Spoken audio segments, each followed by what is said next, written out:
We got Meat Sweats in the house. Is it Tuesday? It's been a weird week because of MLK Day. It's Tuesday night. We are getting ready for championship week, Big Ray. And I want to kick off the show with the Sean McDermott firing, which is not surprising, but also extremely surprising all at the same time. You know what I mean? It's like the writing's on the wall, but the roster was shit. I'm gonna ask you this. So Brandon Beane, the GM, was promoted. I feel like he was worse than McDermott. McDermott's had rough losses, all that shit. I get it. He was the head coach. But who's been worse at their job? Has it been McDermott or Brandon Beane these last 5 years? It's definitely, I know it's the GM, dude. It's not even close, to be honest, because he is not put together. Now, of course, McDermott has a say, but no matter what, you are the GM. And with that, he hasn't put together a right roster, man. He's left a lot of holes. Ever since we were just talking about it in downtown, without not getting a true number one replacement. You know what I mean? That's been a big noticeable thing. Like now they have the run. Well, they tried with Keon Coleman, but that's even worse. They tried, they failed. I'm talking getting another like Diggs type player. Oh, right. Well, I mean, I'm saying Keon Coleman with profiled as an X. I mean, it was just the worst thing is they tried to get that guy and they failed, which is even worse than like what the Packers do. They don't even try to draft wide receivers. But Here's my biggest gripe. I'm pretty sure they had 0 Pro Bowlers this year besides Josh Allen. So you mean to tell me that this team perennially AFC, getting to the divisional round and losing? Josh Allen's never won a divisional round game, which is insane. They have 0 Pro Bowlers on their roster this year. Or James Cook. Maybe James Cook was okay. So it's Josh Allen and James Cook. Take away those two. You have no one on the offensive line. It's insane. It's insane because Dawkins missed time, so he wasn't a Pro Bowler. And the defense is just there's some nice players, but there's no blue chippers on that defense. Just unreal, man. So I think Brandon Beane getting promoted is a joke, and I feel like McDermott getting fired is maybe justified. But so that's 10. If you don't count the fact that Miami hired the Packers defensive coordinator, there was 10 head coach openings this year. So a third of the league essentially fired their head coach this year. That just shows the state of the NFL and how these teams are so impatient. Like this, man. It's insane. And it's not a good year for all these head coach openings. There's not a lot of good candidates. You know what I mean? That's why Nagy's going to get a head coaching job, man. That's why they hired the enemy.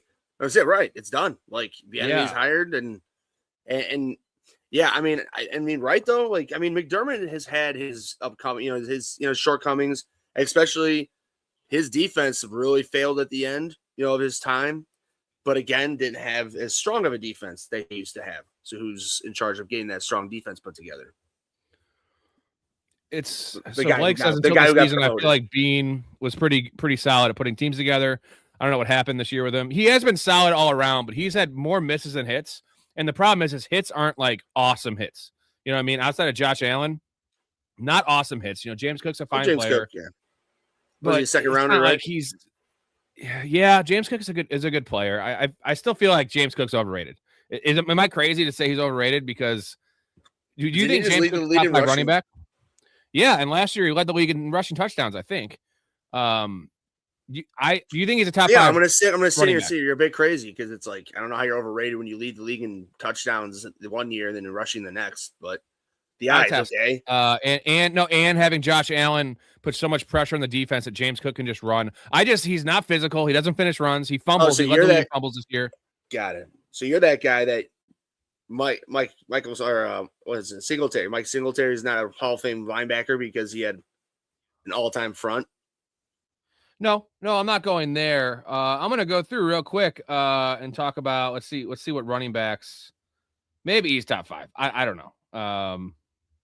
I feel like Breece Hall. Okay, I feel like if you put Breece Hall in that same situation, he's going to do the same thing that James Cook does. You know what I mean? Like they're the same level. That is a problem.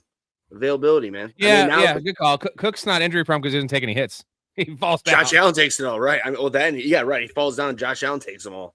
So, yeah. Here we go. We got Blake. Thank you. He says, I don't think Cook is top 5. Blake, so I don't have to spend so much time on this. Go through and put together your top 5, and we can chat about that one. Give me your top 5 running backs. I think I'd rather have Breece Hall, honestly. He's just I don't know. Maybe I'm crazy. Jason, what's going on, Jason? Sorry, but the Bucks got Danny Smith as our special teams coordinator. He's gonna be smacking that gum. Yeah, he's a fucking farm animal. Him and Pete Carroll have a gum smacking contest. Who can chew more? Who can make their gum last the longer? So Rob, CMC, JT, Bijan, Gibbs, Cook, Achane, Henry, Chase Brown, Kyron Williams, ETN, Javonte, Genty, Barkley. Okay, Swift, he's Jacobs. So I'm just gonna give you the names so you can just sort of go from that. Blake says, "Here we go. We got CMC, Bijan, Saquon, JT, bias out here, but Josh Jacobs. Yeah, Josh Jacobs is a better player. Now, Josh Jacobs is trending down right at this point. If Josh Jacobs I would was replace Josh Jacobs with Genty. Like if they were the same age, Genty's a better player, right? Yeah, but I'm just saying that like if Josh Jacobs was the same age as Josh Cook or James Cook, I'm sorry, like I would agree with that because I mean Josh Jacobs has been amazing for a long time. So I mean that's not. I know you're saying you're being biased, but it's not the most unbiased thing to say. I mean he is very talented. But I mean at this point, yeah, I mean CMC, JT, Bijan, Gibbs, and Saquon. That's your top 5. Jason says Rachaad White's going to be a Bill. They love Ty Johnson there though, and like you know what I mean. Like Rachaad White is pretty much strictly he's a receiving back plus if you ask me. Right? He can give you the early down work if you need it, but you don't want him being your early down ball carrier. And I feel like he's kind of a pussy. Rachaad White. I love Rachaad White, but he's kind of a pussy. And James Cook's definitely a pussy. Do you want 2 pussies in your backfield? You know, 2 pussies. It's just you have a gangbang back there, dude. So, hey, what do you think the odds of Brian Dable going to the Bills? Ooh, that seems perfect. I'm saying Mouth called me the other day, a couple of days ago. We were just talking on the phone for like a half hour, and he was saying, you know, he lives in New York, and he was saying that like Josh Allen is apparently asking, you know, the front office to have him come back. They have a great relationship. I know Josh credits Brian Dable a lot for the success for the growth he had as a player. And I don't personally like Brian Dable as a head coach. I agree. No, I like him as a coordinator. I agree. That's why I'm interested though, because it's like Josh Allen, if he is actually, you know, like calling for this to happen, I'm interested, you know, like I mean, I'm with you. I don't know if that just is like, oh yeah, they're going to do it because that's not going to be the case, but I wonder how much pull that will actually have, though. Like, is he going to have an incredible amount of pull because of what they put him through this year? How much his body has gotten beaten up by the fact they refused to get him wide receivers, and we've seen this before. Now it's not, you know, the NFL is not the NBA where guys can just like pretty much say I'm leaving and they have to trade him. But you don't want to disgruntle Josh Allen. And the other thing is, who else are you going to hire? Matt Nagy? Gross, bro. No, like for this team. I might like Matt Nagy as much as Dable for a team like the Raiders or something. But for the Bills, I want Brian Dable, familiarity, all that kind of stuff. Right. I would like Mike Tomlin. Mike Tomlin would be perfect there. Right? But and bring in Dable as a coordinator. Boom. But we know that's not going to happen. So that's why I'm just sort of thinking when Mount brought that up, I thought that could happen. You know what I mean? Like he has the head coaching experience coming back to his, you know, where he got, you know, really why he got his head coaching, you know, spot because he was really good as the OC there, helping Josh Allen grow into what he became. And if Josh Allen wants him back, you know what I mean? Like that could be, you know, good. I wouldn't be shocked if that happened. I guess I'll just leave it at that. There's going to be so many bad coaches next year. Like we always have like 3 or 4 lame dogs, like bad coaches, first-time coaches, unqualified coaches. This is going to be the gayest coaching year ever. Your hands are what makes it possible. Your shoulder pads are hard and stiff. Your hands are tender and they can move and caress the ball. that's kind of gay, but hey. Dude, I've never seen that clip. That is fucking amazing. Clearly from the 90s. Dude, dude, by the way, it was Iowa and who? It was a total fucking Midwest. NIU. I think that was NIU. I think that was NIU's announcement. NIU and Iowa, dude. Like, so you have people from DeKalb and people from Iowa and all in between the fucking, you know, the Billy Bob. Like, dude, that is so great because those people are like, yeah, they is fucking gay, man. You tell them. Mike Tomlin of Buffalo could work, but he's taking a year off from coaching, though. That's the thing. Right, well, he said he was, and then this Bills job got opened up. He said that after, before the Bills job opened up, where it's like, how often, like, how many times you get a job to coach the best quarterback in the league, right? Like, You don't get the opportunity. Buffalo's still a good franchise. Now they've not been successful in the postseason, but this is a really good situation to come into. But who was very successful when he had a franchise quarterback? Mike Tomlin. There you go. Yeah. Real Jackson, what's going on, man? First-year head coaches are not good, especially first-time head coaches that are not good coaches. And that's what we're talking about right now, right? Hey, we're not talking your tongue. Ben Johnson. Ben Johnson was a good coach, though. Well, he had an elite skill, right? Like his offensive coordinator was an elite skill, and he got to learn under Dan Campbell. So like he brought Dan Campbell's vibe and like tendencies and aggressiveness and culture. Like these other guys, like don't have that. I feel it's funny to say that. I think Liam Cohen did the same thing with Todd Bowles. I know Todd Bowles isn't necessarily like the greatest head coach of all time, obviously, but it's just like he does have a professional aspect to him.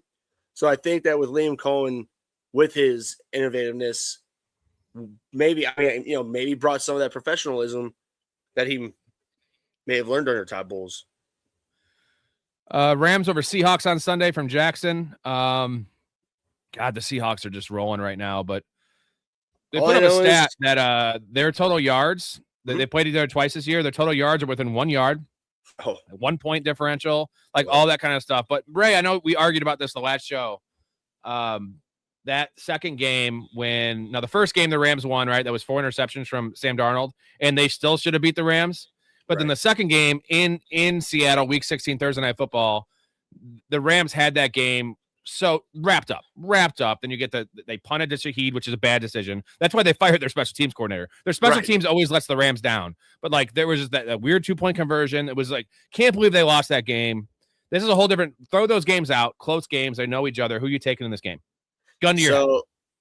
So I mean, here's the thing is that, dude, Stafford, I think that finger is more hurt than people want to lead on. Now I understand that they played in that cold game with the Bears game this past game, but still, dude, he was like 50% accuracy. Tell me if I'm wrong. He was literally making like really bad throws that not necessarily like for interceptions, just overthrows mostly, or he just was not accurate. And I think that finger is going to be an aspect.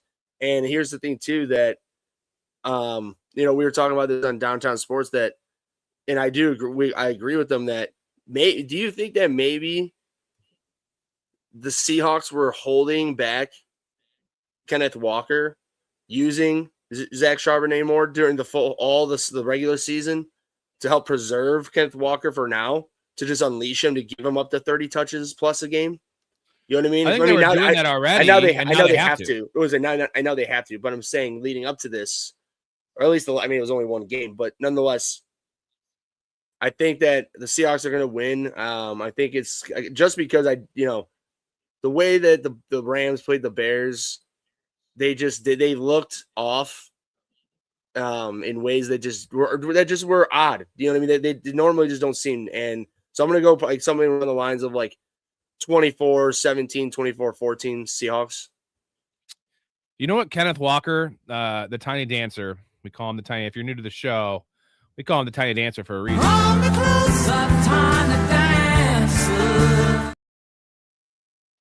Do you know what his total yards number is at right now on DraftKings or just any sports book? Over, receiving and rushing. Right. I don't, so I'll just take a random guess with Charbonnet out. 110. Dude, 115.5. So high. Like, I get the Rams are not the best defense, and he's had some success against them. He looks great. Damn good front. Get all the work. I'm just, dude, that's such a high number. That's literally CMC Bijan level in a playoff game. So I'm so tempted to take the under on that. So high. That's so high. Maybe we hedge the bet. You and I'll take the over. You take the under. We'll split them and lose the juice. Real quick, I'll get your question in a second. Underrated. Cohen, first-time head coach. So those are two examples, Ben Johnson, Cohen, of really good, right? And I can give you Aaron Glenn as a really bad first-year head coach. But Liam Cohen and Ben Johnson have the elite skill, right? Now, I was really surprised by Liam Cohen's leadership. I figured Ben Johnson would have more of that than Liam Cohen. But they both, let's not lie to ourselves, though. They both came into situations with former number 1 overall picks that ooze talent. Mm-hmm. And Trevor Lawrence has been forgotten, right? Right. Oh, 100%, dude. Like, no, you're right. Like, both, even people were just writing off Caleb Williams as early as the second loss in the first 0-2 year, the season beginning this year. They fucking ooze talent. It's years away, don't care. Jesus Christ. You ooze talent. But with what you're saying about Liam Cohen, do you think that, like, I'm sort of onto something, that he had sort of maybe got that a little bit of that leadership professionalism like from Todd Bowles, or do you think just Todd Bowles just doesn't like? Because I think Todd Bowles is more like a lovey like leadership. You know what I mean? Yeah. So like, it's one of those things that people probably get really. I mean, I'm sure Jason gets pissed off with him plenty. You know. Yeah, I don't like Todd Bowles. I think he's bad. So I don't know what he got from Todd Bowles. He must be his own man. No, that's why I'm asking. I'm just asking, like, because Todd Bowles he's now been around for a while. You know, he's been two-time head coach, and he's been probably, has he not been a head coach at this point for like close to 10 years total? Todd Bowles? Yeah, total. He's got to be. Yeah, right. Yeah. So I'm just saying, like, He's gotten worse. I'll give you that. Underrated. So I'm in a super flex league. Guessing this is dynasty with Tua and Jackson Dart as my quarterbacks, and own the 101. Should I grab Love or Mendoza? Well, Tua might not be the starter. If he starts this year, that might be his last year starting. Jackson Dart is super injury prone, so it's not like you have they're both injury prone. Like, you have two concussion specialists there. So I'm grabbing Mendoza, bro. Like, if you had Trevor Lawrence and Baker Mayfield, for instance, okay, I'm more set with those dudes. I would consider grabbing Love, right? I grab the running back, but I might just trade down anyway. In this case, just grab Mendoza. I'm not the biggest fan. I still got to do a lot of deep diving on Mendoza's film. I'm not going to judge it on the national championship game where he did not play great. That was a good defense. He did not play great. Hell of a heart, though. That fucking run, man. Oh, that run was. And he's got the IQ. He's got the work ethic. He is the definition of a franchise guy. You know what I'm saying? There's no question marks with Mendoza outside of landing spot, if you ask me. Right. It was funny because I can't remember what friend I was talking to, but it was Colin, a big C. I literally just because he went to Indiana. All I said about Mendoza, I literally never said anything about this guy's game. Nothing. All I said was, like, when I look at this guy, he's just so like thin looking. His legs and his arms, like, he just looks like, maybe not his body, like his torso. Yeah, he's but everything else, though, right? 225. Huh? Is he like 225? Right, but I'm saying like that, and he's just, I don't know, he just went off on me. I'm just like, no, he does look. He doesn't look. He plays bigger than he looks, but he actually is pretty big. 6'5", 225 is a pretty. But he's still young, dude. right? Isn't he like? Right. He's pretty young, so he's gonna grow into his body. So that's. I mean, I just said just the eye look, but dude, I mean, he's got it all right there. I mean, for as far as you'd want, like, I mean, as far, he's got it's that it factor. It looks like. We'll see as we go on, but. Aaron Glenn's probably going to be fired next year. I mean, I still have some hopes for them turning it around just based on the moves they made this year to set themselves up for next year. The question is, with all that draft capital and money to spend, can they spend it and use it wisely? Which is probably going to be no. I mean, like, they have the picks. You know what I mean? They have the picks. They have some decent talent on that roster. Like, I feel like they have more talent than, I guess there's like one or two teams. Like, I think they have more talent than the Raiders. I think they have the same talent as the Browns. Again, they suck. The bottom line, what I'm talking about is it's bad. But Aaron Glenn's not a good coach. I don't like him. I don't think he's that good of a defensive coordinator, honestly. And defensive coaches aren't as successful in the NFL. Well, it's funny because when he got hired, I was like, oh, this makes sense because he was the defensive coordinator from the Lions and blah, blah, blah. I didn't realize he was cornerback for them. So that makes sense. I mean, he came back because on the last Man podcast, like the Man cast they have, the Manning cast, they Eli gifted Peyton a whole picture, framed picture of all the players with dates of when they intercepted him the 28 times his rookie year, and Aaron Glenn did it twice on the Jets. Ooh, yeah, the Manning cast. You like it? I haven't given it much of a chance. I don't. First off, not liking the whole thing, but I was flipping on, especially if they have like a good other, not necessarily like a comedian or actor, just because it's just like those guys aren't good interviewers, and like the person coming on is just like awkward, because it is sort of awkward. But I like it when other athletes come on. That's like pretty cool. You know my feelings on Peyton Manning. He's a proven steroid user, cheater, and he also he committed sexual assault in college and got away with all of it. Now he's scot-free. I don't like that kind of shit. Show me proof of everything you just said. His wife got admitted to, they had HGH shipped to the house and she took the blame for it. And then he admits to the shoving his nuts in that fucking trainer's face. I'm saying those two things are fact. So I'm sorry, that is steroid use and that is sexual assault. Well, HGH isn't steroids, but close. It's better. It's the same thing. Cheating. It's better than steroids. Better or worse. I'm all for second chances and third chances. All I ask is that you pay the piper a little bit, at least publicly, right? Nothing ever happened to me in those things. I don't like that. Well, you know what? I'll give him a pass on all that because Ray Lewis killed somebody and he's just out there doing his thing. Two wrongs don't make a right. I'm not. Oh, first of all, I'm not giving I'm not giving Payton a pass. I'm just saying Ray Lewis killed somebody. He's just out there prancing around, praising Jesus and the Lord, and it's like, bro, sort of stabbed and killed somebody. There's a chance he might have also shoved his nuts in that guy's face he killed too, right? Just like they did to Cricket and Sonny, right? A lot of Todd Bowles. Todd Bowles is a fine defensive coordinator. I feel like the game's passed Todd Bowles by a bit because the schemes are not quite where, like, I see other defensive coordinators, they're still innovative, right? Look what Robert Saleh did. That game ain't passing him by, dude. Look what Dennis Allen just did with this last Bears game. There you go. And Dennis Allen, though, terrible head coach. Coach. Oh, yeah. Great coordinator. Mm-hmm. Drew Petzing to the Cardinals. Or sorry, to the Lions.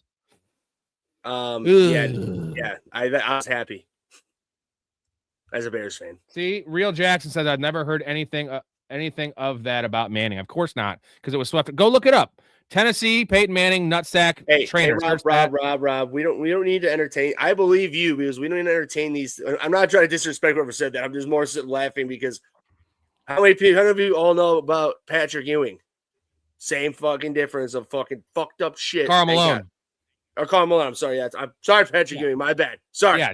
Don't call Patrick Ewing. He's not into 13-year-olds. My bad. If you guys don't know about this, Karl Malone impregnated a 13-year-old and then didn't raise the kid.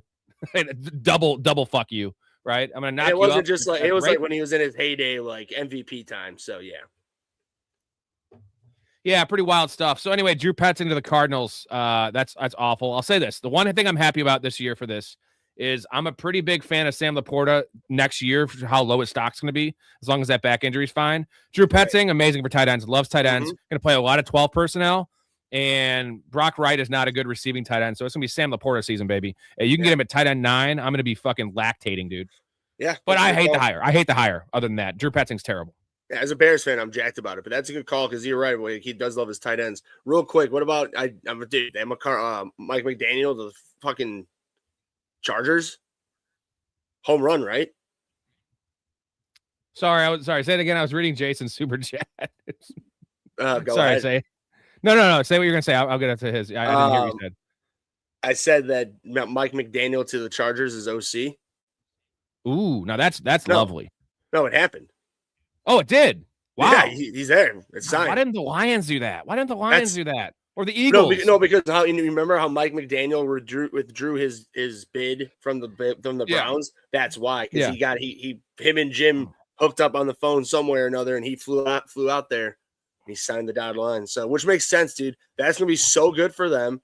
Lad McConkey to the skyrockets. I mean, and for him, Mike McDaniel can learn more head coaching from a great head coach, and rejuvenate himself to go get another good job instead of taking a shitty job like the Browns or the Raiders right now, where he'd get fired and probably ruin his career and be an all-time offensive coordinator or something else. Now he can sort of reshape himself with a really good head coach and build himself back up to be another Ben Johnson, in the next round or two, for head coaching carousels. Think about it. Like Kellen Moore, it's a 1-year rental, right? You go to OC 1 year. Kellen Moore did it with the Eagles. Then you get a head coaching job. So McDaniel's going to even get like his choice of the jobs.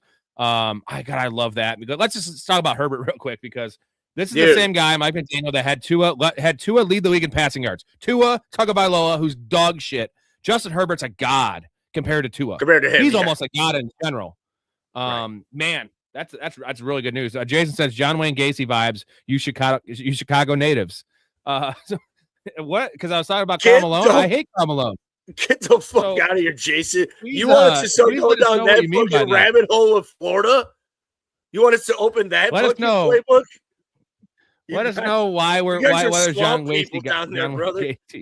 Dude, there isn't literally there is things all over the internet, Jason. You guys have your own pages for Florida people. It's like, yep, that's because it's Florida. Now, I know you can sit here and say, yep, it's Chirac for whatever, but you know what? Chirac not that bad. It's really not that bad. No, but I'm just saying he'll say that. You know he will. Bucks hired the man, Danny Smith. Tomlin should come home with Bowles, recreate the 0-2 Bucks defense. Yeah, hire Tomlin as head coach, demote Bowles because you're not going to get a job elsewhere, and now you guys are set. I don't think they'll do that, though. Okay. Danny Smith was a W hire. He definitely a W hire. Can he make up for the bad head coach? We don't know. Stiff finger and cold weather, I think, figured into the Bears game. Yeah, and the Bears, Dennis Allen, like Ray was talking about, that was, our secondary has been picked on, but we actually have a lot of talent in the secondary. The Bears do. And this was a game. This is the best defensive game we've played. That's why it's a shame we lost. This is actually the best defensive game the Bears have played in like 9 weeks, 10, maybe all year, honestly, just based on the competition. Right. I mean, I did say that though. I said that the cold didn't help anything. But I still think it's going to be a factor. Maybe not as much, but at the same time, he's going to be. I still think it's going to be a factor for him because they know, dude, like they're going to be going after it, man. All it takes is one helmet to that finger, and then the backup's in. Then it's just hanging off, like Mal says Ray is all warmed up for you, Rob. I get Ray pretty warmed up in general. No lube needed, bro. My God, the Titans are making the playoffs next year with Saleh. I do like Robert Saleh. I think he's gonna. I think here's a nice thing. We were talking about the coordinators, learning under a good head coach. Saleh just got the tutelage under Kyle Shanahan, who isn't the best head coach. I was gonna say, who had better coordinator. He's a good head coach. But he knows offense, and now he knows what type of offensive coordinator he should probably be getting him in. AKA, he'll probably just use his connections with Kyle Shanahan, get somebody through Shanahan's connections one way or another to be his offensive coordinator. Watch that. I guarantee it'll happen. And if it doesn't, I'll be pretty shocked. Did you see Mendoza's arm after the game? I didn't see it. Was it bruised up or something, or muscular? No, I'll look. I'm not.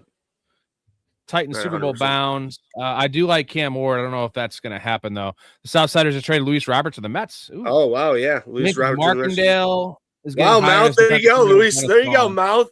Mouth was bitching. He's kind of a I know. I'm just saying. Good prospect. He's probably still like, 29 years old? Probably still pretty young. Dude, he's probably 35. It's Cuba. Well, yeah, in reality, yeah, for sure. We talked about this the other day. Jets are fucking bad, but I'm wondering what the quarterback situation will be like next year. Nobody knows, man. This could be I guess they're bringing in Malik Willis.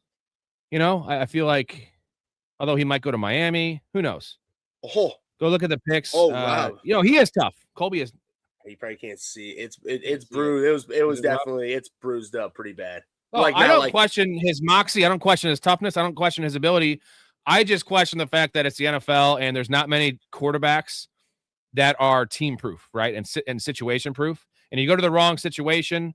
Now, I think it's been proven recently, which is the upside, the Geno Smiths, Sam Darnold, Baker Mayfield, where you can flop and be terrible if you're that high of a draft pick. Like if you're Josh Rosen, you're just out of the league. But if you're just, if you are a blue chip player, top 3 pick, in this case, number 1 overall pick, you can have a resurgence 4 or 5 years later with another team. I think he's better than these dudes. He's fine. He's good. I was talking on, who was I talking to? I think it was in the Discord the other day about how they should trade Mendoza. They should trade down. Trade down and get more picks. The Raiders should for next year. There's so many quarterbacks coming out next year. You'll get if you trade and don't get Mendoza, you're getting the number 1 pick again if you're the Raiders. Guaranteed.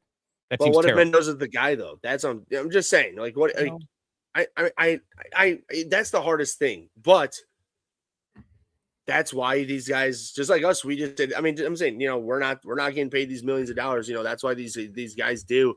It's a hard decision because that's not a bad thinking. But I just think that Mendoza, to be honest, I think that's why that guy backed out and just didn't first off, I'm not sure why that guy backed out from Oregon because he left $50 million on the table, bro. That's crazy. And the problem is next year's draft class is loaded at quarterback. So what if he gets injured? What if he has a bad year? Yes. He's a second round pick, not a second round pick. He'll be Bo Nix, right? Yes. He'll be 11th pick. He was guaranteed to go 2 or 3. I feel like instead of 50, he gets 25. It's like still you get 25. I get it, but 50's 50. Yeah, I don't know. I don't. No, I don't think he was ready, but I think he's looking down the road. He can make $5 million next year in NIL. I think take the money, son. Take the money. You'll figure it out. This is pretty accurate from Mouth. Shout out Mouth South Downtown Sports. Link in the description. Big Ray was just on the show today. You can probably hear that tomorrow. 23 platforms, gentlemen. When a news story starts with a Florida man, it usually involves freaky stuff, bath salts, alligators, aliens, or zombies. Florida's crazy. Specifically Jacksonville, I feel like is the armpit of Florida. Tallahassee. It's Jacksonville and Tallahassee, like up on that when the armpit is right there. That's the meat and bones of Florida. Although Chicago, at least for a long time, I don't know about the recent stats and all that shit, like was the most dangerous city in the country. Now, I've been to Chicago fucking 60 times, bro. I live 30 miles away. Never had any issues besides one time when I was tripping. These guys tried to like lure me into an alley to rob us because we were obviously rich white boys is what they thought we were. We didn't go by it. But I'm saying that's the only time. But we were fucked up and we were talking to these guys. It was on us. Other than that, though, I never had any issues. Have you had issues in Chicago, Ray? You're a pretty big dude, so I don't think anyone's gonna fuck with you. Yeah, I had my phone stolen. Because I was very ignorant and I was drunk as hell, and some dude was just like giving me a sob story saying that he lost his phone, he needed to get a hold of his girl, and I was wasted. I was like, oh, I pulled out my pocket, oh, sure, and just ripped it out of my hand and took off. So that was fun. But yeah, I mean, I've been down there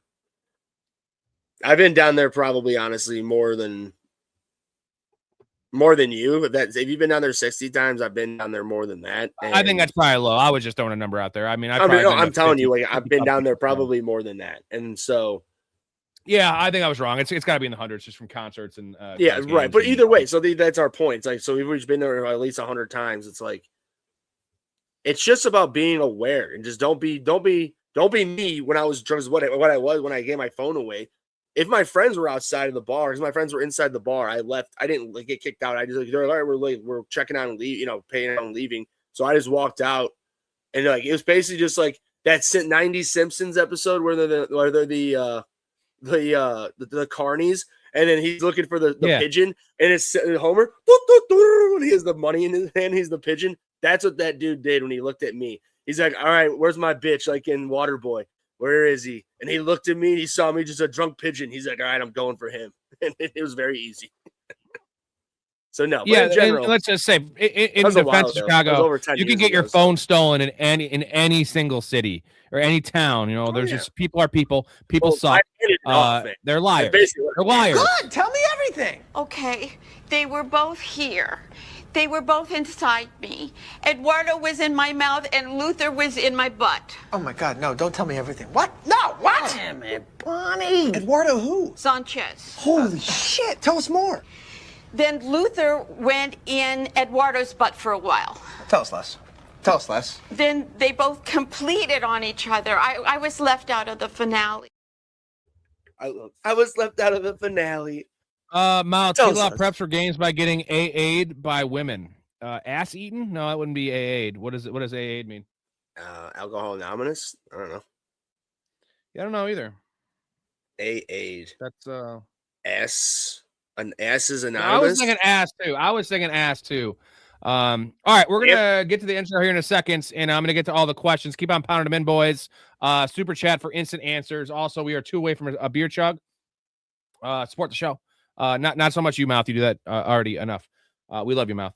I have to get to something I want to talk to Ray about. You've been clamoring for me to rewatch Wolf of Wall Street because you think it's one of the best pieces of work since 2000, right? Mm-hmm. So I've watched it one time through, and I'm starting to watch it again for the second time through. Definitely better than I thought. Attitude adjustment is what that means. He gets a attitude adjustment by women. His hair is like a woman. So anyway, Wolf of Wall Street. I've been kind of critical of it. I love it. I love Leo. I love Scorsese. Dude, the cast in that movie is unreal. I just always said it was too long, right? It is too long. So I still stand by that, but it's great. It's great. I'll give you that. I mean, to your point, like it pretty much could have ended when him and Donnie were in the room and he slid over that he's wearing a wire and like pretty much. No, they could have wrapped it up because I think probably there was another 40 minutes after that, if not more. No, it's not that long. I'm not talking about the ending. The ending's fine. I'm talking about like they could cut out a couple of his speeches. They can cut out the entire scheme of them, like how they're going to get the money over to Switzerland. Like they're just, they could trim 25 minutes in this movie. I don't know. So dude. Easily, bro. One of the best lines of all time. Hey, listen, my money is strapped on your tits right now. So shut your mouth. There's just so much good shit in that movie that it just doesn't like, if you make this movie 2 hours and 30 minutes, you make it Goodfellas. If you make it Goodfellas length, this could be an all-time movie. I'm just telling you, like, I don't mind long movies. Obviously, I love Lord of the Rings. I'm a fucking film head. Is that movie than that movie? That movie than that one. So look, how much? I'm pretty sure Goodfellas is like 220. Okay. You said how long was Wolf? Was like almost 3. Exactly 3 hours. Exactly 3. Goodfellas is 226. That's what I'm saying. Shave 25 minutes off. And you know what the problem is with Scorsese? As much as I love him, this is much closer to The Irishman in terms of like too much stuff than it is Goodfellas. Irishman bad. I'm sorry, it's bad compared to his other work. I don't think it's not bad, good. It's so boring, bro. It's so boring. Boring. It's like reading a newspaper. It's boring. I want to read something on the internet with What's titties. wrong with you? You don't like reading a newspaper? We No. did that for how long in our lives? What's the difference of reading on your phone? I can swipe. Come on.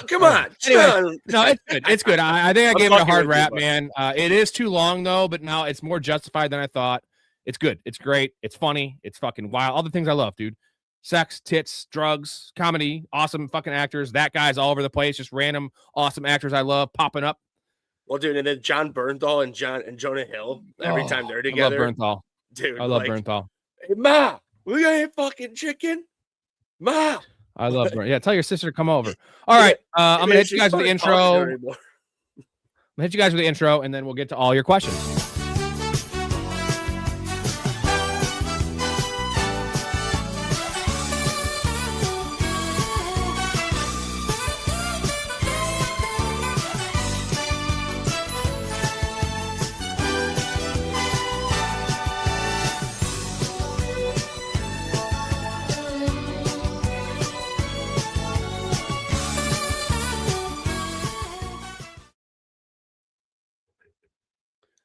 All right, Ray's digging the music, digging it.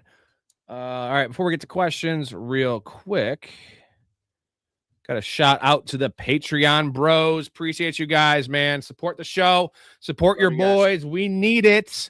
Big year on tap next year. Still finishing out this year with football talk and a lot more stuff. You get more than just supporting your boys, which is a big perk, but access to the Discord community, 75 people strong, community fantasy leagues, getting ready to do our dynasty startup in May, gentlemen. That's 3 spots left for that, maybe 4 spots left for that 10-man league. Excited about that. Come play with me and Ray and Storey, and you can play fantasy and play with us in other ways too. Guest appearances on the pod. You want to sit where Big Ray's sitting? Yeah. You want to sit where Big Ray's sitting? You want to sit where I'm sitting? You want to sit with us? You want to talk with us? Love it. Free merchandise giveaways. Give away one of these hats. Sending the hats out for January. And a couple of the professional fanatics and the Patreon get them. If you sign up for that tier, you get one automatically. That's going out in a couple days. So also, one of the biggest perks is access to the early bets. Access to early bets, guys. Here we go. We're 6-4 in the playoffs so far. Not great prop bets. We are 92-55 this year. I tallied it up, Ray, since I started the show on record. All these are receipts given on the Discord with videos. 92-55 this year. You said that in the last show. I'm gonna keep saying it. It wasn't that bad. How was it that bad? Just the number. 92-28 and 20-55. That's the only thing I know, not the actual record. Well, this year I really just stepped it up. Clearly. But I did the math. So 201 and 122 all time. In everybody's mouth and be like, take my numbers and take my money in a good way. 201 and 122 all time. And it got me thinking. So I love Bill Simmons. And they have The Ringer. They started The Ringer. Watch on and there's a bunch of football shows. Yeah, I already listened to the show already, and I don't mind them. But this is their picks this year. Look at this. The people are following these picks. Look at these records, bro. Ooh. 50-49, and then all losing, dude. Ooh. So I did the math on their this is just 1 year. People are following their picks. They are 233 and 262 this year. That is 30 games under 500 compared to 201 and 122. And this is what pisses me off about all these people that they don't charge for their picks. And technically it costs you $5. I give them away for free the night before, but if you want to get them when I place them, it costs you $5 a month at this point to make a fuckload of money. But I don't think these fuckers are actually betting on these games they're choosing and these picks. No way. Like, I actually bet them. Hence why you should bet them, because I do win and I'm giving you picks I personally make. I'm sure these fuckers podcasters much more do than actual like national TV people like that. There's no way, dude. Like it's literally like WWE, dude. They just go like they have their pre-meeting. Okay, like who's gonna do this? Like we need one person to take this, take that team to pick this, and like because there's always like one team that is picked. Maybe not like if it's a 4-person panel, but if it's usually like 5 or more, if it's an 8-person, there's always one taking the other team. Like Sal Vetri? Huh? Sal Vetri on YouTube? He's the one that like does all the stats. He's really quick. He talks. Yeah. Mostly fantasy. So he does his like picks for each round. He does prize picks, which is his sponsor. It's really hard to win prize picks, but like so he does like 3 or 4 different like five man prize picks, right? And he didn't hit any of his for the wild card round. He went 0-4, right? Because he had to hit all 5 to hit. And the next week comes out. I just watch him for shits and giggles. And the divisional came out. He's like, we won over $6,600 this week, and like none of his bets hit. So I go to the comment section. Everyone's like, dude, you lost in all these. He's like, well, I have receipts. So he just puts out receipts from ones he won, but he didn't post those. And one of them is like a $400 5-man thing to win $6,000. But he might have done fucking 20 of those fucking things.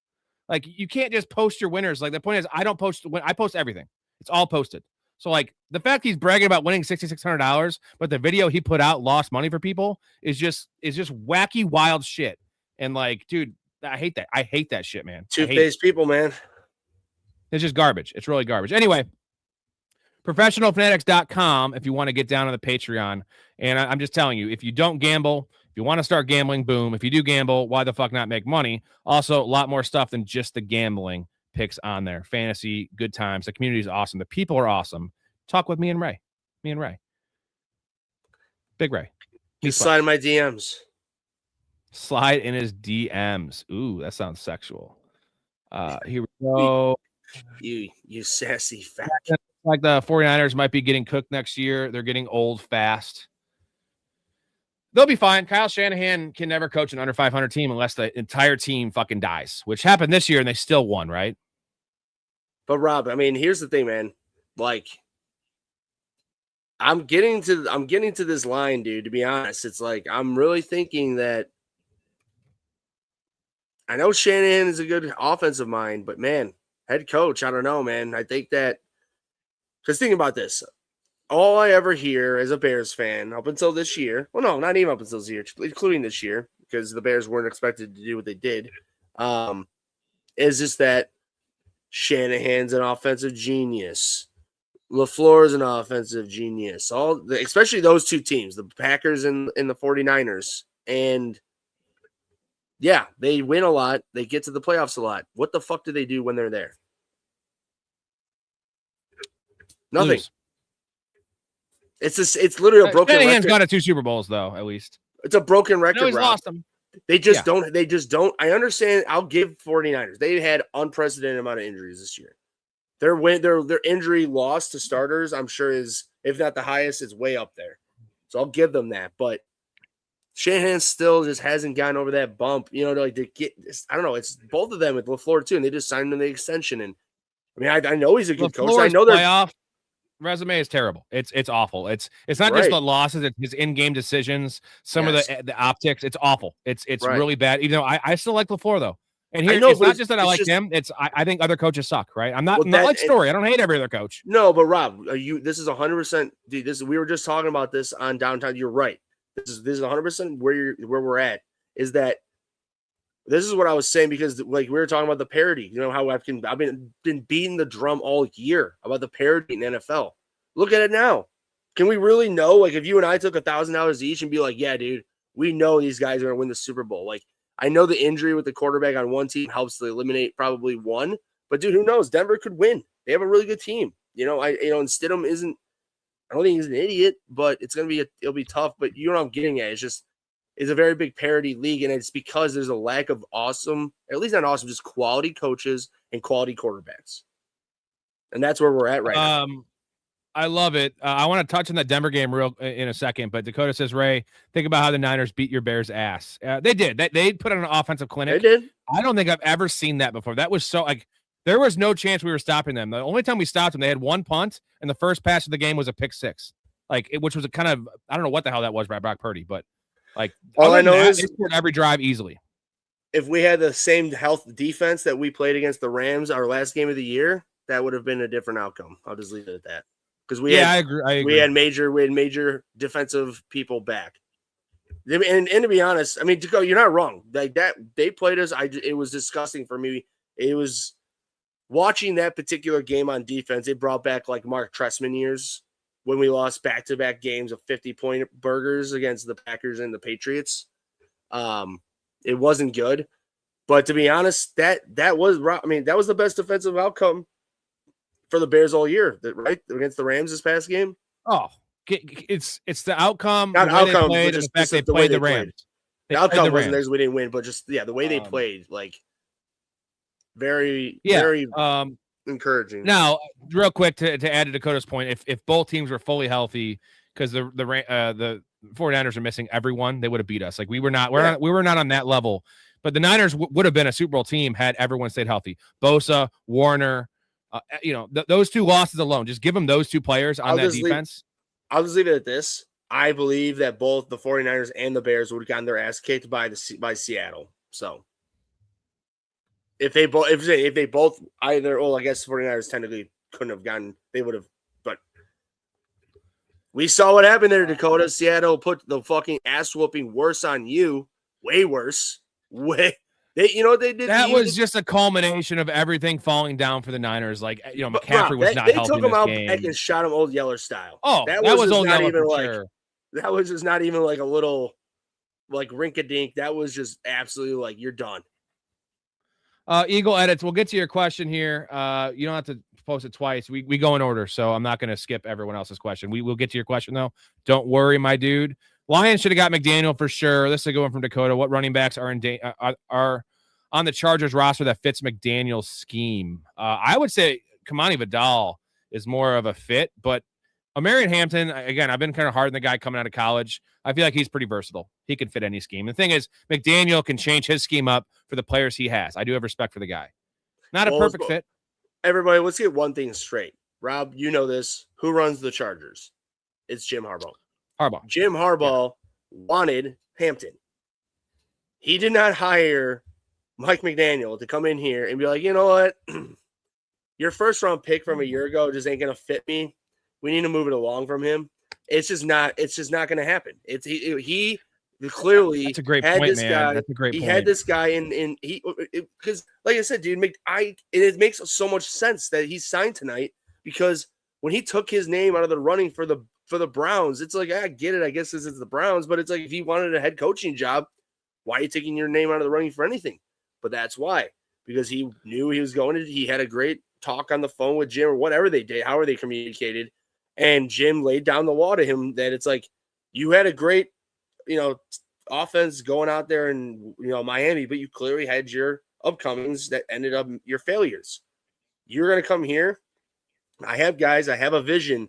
Are you willing to work your offensive genius around my vision and mold this to take us to the next level, to a Super Bowl championship? And I guarantee McDaniel, they had some great, I'd love to be a fly on the wall to listen to that conversation, to be honest, because that was probably some great fucking football jargon that was just amazing. That like football juggernauts like that just love it like us would just salivate over listening to. You know what I mean? Because that would actually be such good football talk.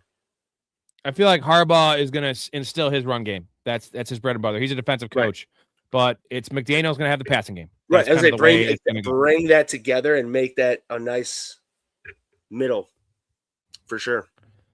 Thoughts on Derek Carr might coach the Raiders. I mean, what experience does he have? I don't like that at all. No, he could hire all his brother to be the offensive coordinator. I don't like that. So not at first time. Get a coordinator job, man. Well, and that's dude. That's the smart thing, because you know what? I'd rather hire Philip Rivers. To be honest, he coached at least high school, and he coached the offensive playbook from the Colts to his high school. So, who's the Corno? Who's Corno? Ray, were you hyped when they showed the Corno actress during the national championship? You know who that is? He saw someone. The adult film star Abigail Danger. Oh, I have one question for you, Ray. Danger. Oh God, dude! So, I when he asked him like about the first cousin thing, I know like he was expecting it to be some kind of loophole, third cousin. Like we call each other cousins. It's so much worse than what he expected, and he's trying to defend justify it. Like, dude, I don't want someone else to fuck. Yeah, I don't want someone else to fuck my cousin. Like, dude, and I thank God for Martin Scorsese for giving him that chance, because I like a lot of the serious stuff that Jonah's done. Like, I love War Dogs. You ever seen that movie? Yeah. I'm not saying it's the greatest movie, but it's just like Moneyball, baby. Moneyball is my go-to for Jonah Hill. Like, Moneyball is my favorite, probably my favorite sports movie. It's the best. It's the best. Mark Fletcher. What do you think of Mark Fletcher? I So haven't looked too much into him. He looked great. No. He's talking about Mark Fletcher was the one who swung at the guy from Iowa or Indiana. Isn't that the running back? That's the running back from Miami. Oh, that's running back. I'm sorry. Yeah. My bad. Yeah, he looked good. I mean, him and that rookie or that freshman, Tooney, not Tooney. Is that his name? 10? Tooney, right? Tony. Dude. Yeah, that guy looks like I mean, he's a freshman. But yeah, Mark Fletcher, man. Brick, I like him. I mean, he's looking good. Did you see that guy that swung on the dude after the championship was over? Like, so no, they're going. I'm sorry. Tony is I double checked real quick. I want to make sure he wasn't in no relation to Kadarius Toney, because then he would be bad in the NFL. Oh, God, yeah, right. He's only like 18. He's one of those guys that did the went to college early. He's young. He's not going to come out to 2028. So like that's crazy. That's how good this dude is, man. He's legit. I got to look more into Fletcher, Blake, but I haven't done any running back prep. I've only done some quarterback stuff. I'm going to be looking into that, and this game was impressive. Impressive. I just wanted to say that guy, because there was a guy. So basically, Rob, when the game ended and all the confetti's coming down and all the guys are celebrating, some guy on Miami swung at an Indiana player, but apparently everything I was reading, because people were talking bad shit, like this guy's a sore loser, this and that. But people who actually watched Miami or know this guy, know what type of character he has, or just watching other interaction with all the other players, he had no issue. Like Mendoza, he had this most cordial, amazing interaction with him. And then this guy, he swung at, and people were like, no, this dude clearly said something bad to him. Because I know what it was. Jason taking the high road mouth could absolutely bury you right now. Drink some beers, boys. That's the fifth one we're going to chug. Ray, if you want to chug with me, you're welcome to. I'm guessing that was because of the Florida comments. In New York, we could rip on every place around the country. Jason, right? Get ready.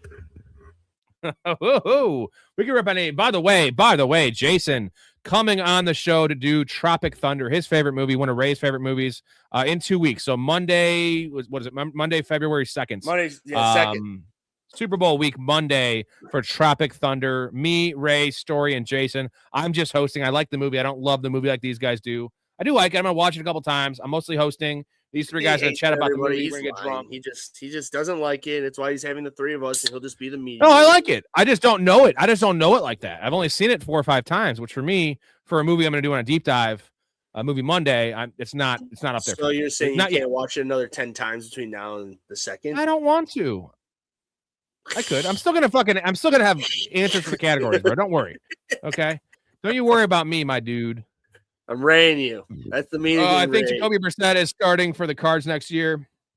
Yeah, he will. He's gonna be like that typical bridge quarterback, right? Will start until further notice, until they have their quarterback of the future ready to go.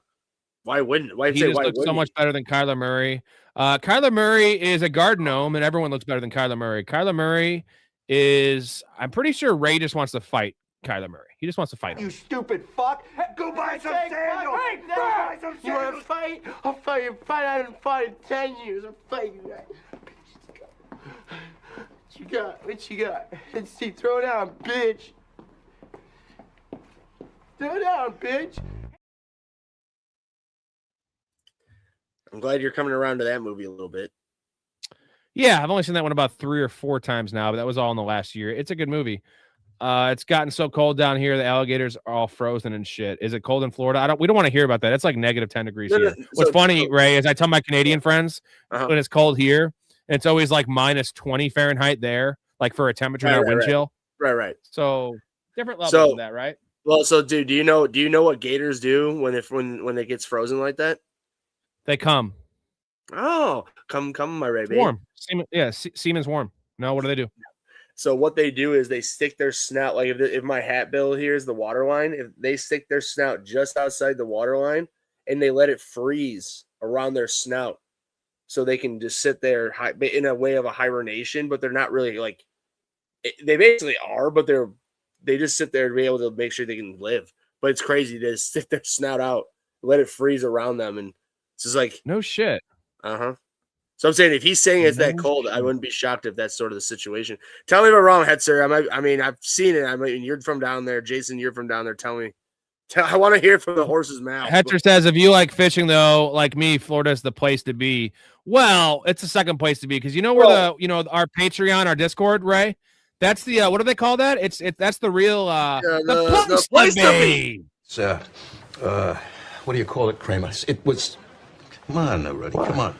We call it the place. The place to be. Yes. Hey, real quick before we move on to anything, I just want to let Hetzer know. Hetzer, you're looking at and talking to the most famous fisherman that you know in the history of anything, because little do you know, in 2009 when I graduated high school in the spring, Illinois, which I can't believe Illinois was the first state to do this, but back in spring of 2009, Illinois was the first state to make bass fishing an official sport, just like basketball, football, baseball, wrestling, anything like that. And so I was on the team. We got down to state. It was a 2-day tournament in Southern Illinois. We were winning after the first day. And then a big storm rolled in because our coaches literally went down to the lake and did scouting the week before. Literally spent the whole weekend just rolling around, just by getting drunk, fucking fishing and finding good fishing spots for us to go to. And it worked because the first day we were winning. And then the big storm rolled in. It messed up all the fishing. We ended up getting third. But in the history of high school bass fishing, the Dirty Ray, his name is etched in history. That was exhilarating, Ray. Can you tell me more? I'm kidding. It was awesome. No, that's why I gave you what I did. That's why I gave you what I did. So Mouth is not like Trevor Lawrence. He calls him an idiot. He looks like a woman. I do like Trevor Lawrence, though. I don't know about his personally. I think that commercial with Travis Hunter is kind of annoying. He got the respect of his black boys. They grilled him out, iced him up. Yeah, he should do cornrows. That'd be great. What's the intro song from our intro? He would look great. He'd be funny. I don't know what it's from. Dude, he would be Paul Wall grills. Dude, yeah. Oh my God. He should do that. Like for him to come out, like just take the whole stadium over, put up Paul Wall grills, and have him corn roast with his grills come out. Hetzer, I don't know what the intro song is from. Shout out to my boy Kappa, the original, my original co-host, co-creator of the show, actually, Rob Squared, Rob Capizzello, Rob Simmons.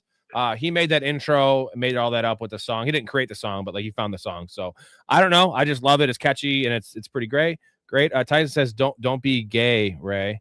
Are you gay, Ray?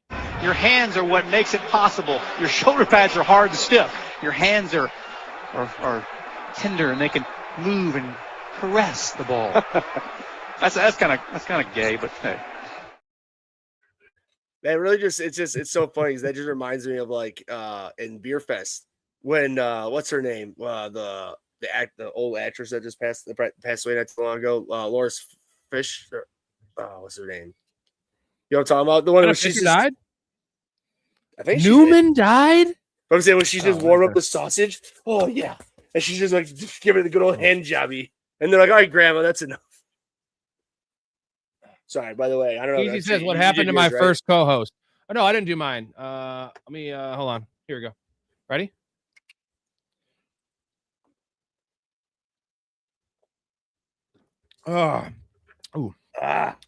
Peasy said, what happened to your first co-host? You know, the first one goes like first co-host, had a kid, and it's a big commitment. And then I just moved on. I got Nick O, who is now one of my ancillary weapons.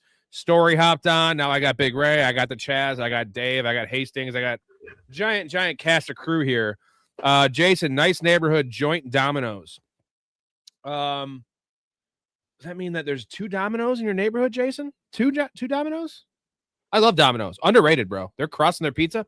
Ooh, that garlic sauce, really bad for you. Dude, when we were young, like in the 90s, it wasn't there. Then they changed it somewhere in the 2000s, early 2000s, mid 2000s. Much better. By the way, you gotta get me and Dave on a podcast. Yeah, hard to get Dave on, but definitely I would say that. Well, don't worry, I'll do my back channel. I'll do my back channel. I think that do it. I think Domino's is the best chain pizza. Better than Pizza Hut, better than Papa John's. People like Papa John's. Papa John's and that are I think Papa John's might be better depending, but like I think those are the top 2. Pizza Hut's not bad, but doesn't come up to those. Mouth had a rough week. 0-4 on his picks for the conference, but the wild card, I think he went 5-1, so he's still like over 500. So Miles had a great year. Don't get hard on be hard on yourself. I even have a couple losing weeks. I think I have 15 winning weeks and 5 losing weeks. He's not going to stop betting. He was pissed off when he called me. He just he was just bringing it back on the podcast we were doing earlier with me and Beast. Was like, bro, it happens. It's sports betting. Like, and he says the first time it's ever happened. With, okay, I get it, but it still happens. He didn't even bet on him though, did he? I don't know. No, he doesn't bet on him. So I mean, it just takes. Like, I get more upset with mine because I'm losing money myself. I have a pride where I want to win, and also I'm losing other people money that are following me. I care about their money more than my money. You know what I mean? I obviously need this. Like, I've been relying on gambling to pay the bills this year, which is pretty sad. I've had a really good year. King of Queens, Domino's, great scene. I'm not that familiar with King of Queens. You know what he's talking about? Though. You know what he's talking about? Okay, so it's literally, I'll be able to, I know I'm not great at it, but I will. I promise I'll be quick at this. So basically, it's the 3 of them. So his wife, I can't remember her name off the top of my head, but her, Jerry Stiller, and what's his name? Main character, whatever. Anyways, they're sitting there. Kevin James. They have an 8. So they got an 8-piece pizza, and he had 3. Jerry Stiller had 2, so that's 5, and his wife had 1, that's 6. Oh no, it was smaller than that. So there was 1 more. Oh no, she had 2. I'm sorry. No, she had 2. He had 4. He had 3. That's what it was. 4, 3, 2, and there was 1 left. And it was just all inner monologue. And Kevin James is just like, all right. He's sitting there. He's like, I've had 3. He's like, old man's had 3. He's had 2. He's entitled to the 3rd. He's his wife, God, whatever her name. He's like, she's fine. She's on her 2nd. She's a 2-piece person. And all of a sudden, he's just like, I gotta mow this down. He starts shoving in his mouth, and all of a sudden it goes to Jerry Stiller, and he's just like, big man, you've already had 3. You're going for 4. He's like, no wonder you're fat. And so he starts mowing his down.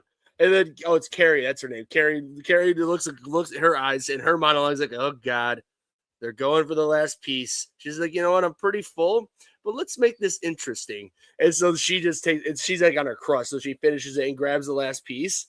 And then Kevin James is just like, they both are just like, but it's just so funny because like Kevin James is like, yeah, I can take that one. No problem. 4, 3 to 2. And that's why you got to split it. I always want the crust. The best part's the crust. Andrew, you got any bacon bits? We like to put them in Artemis's hair, and they rain down on me when we bang. I feel like a Cobb salad.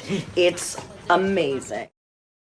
Rain down like I feel like a Cobb salad. Way, I always yell when we get a tavern style cut pizza when I'm with O'Carroll. He doesn't like crust. He cakes the crust piece all the time instead of what the piece is cut for. The middle piece with no crust, and then waste it. Yes, you eat it. And I yell at right? I don't, dude. It's just out of principle. I yelled at him. I'm like, fuck you. He's like, Ray, it's not a big deal. I'm like, Big C, you don't like crust. They cut the pizzas for no crust.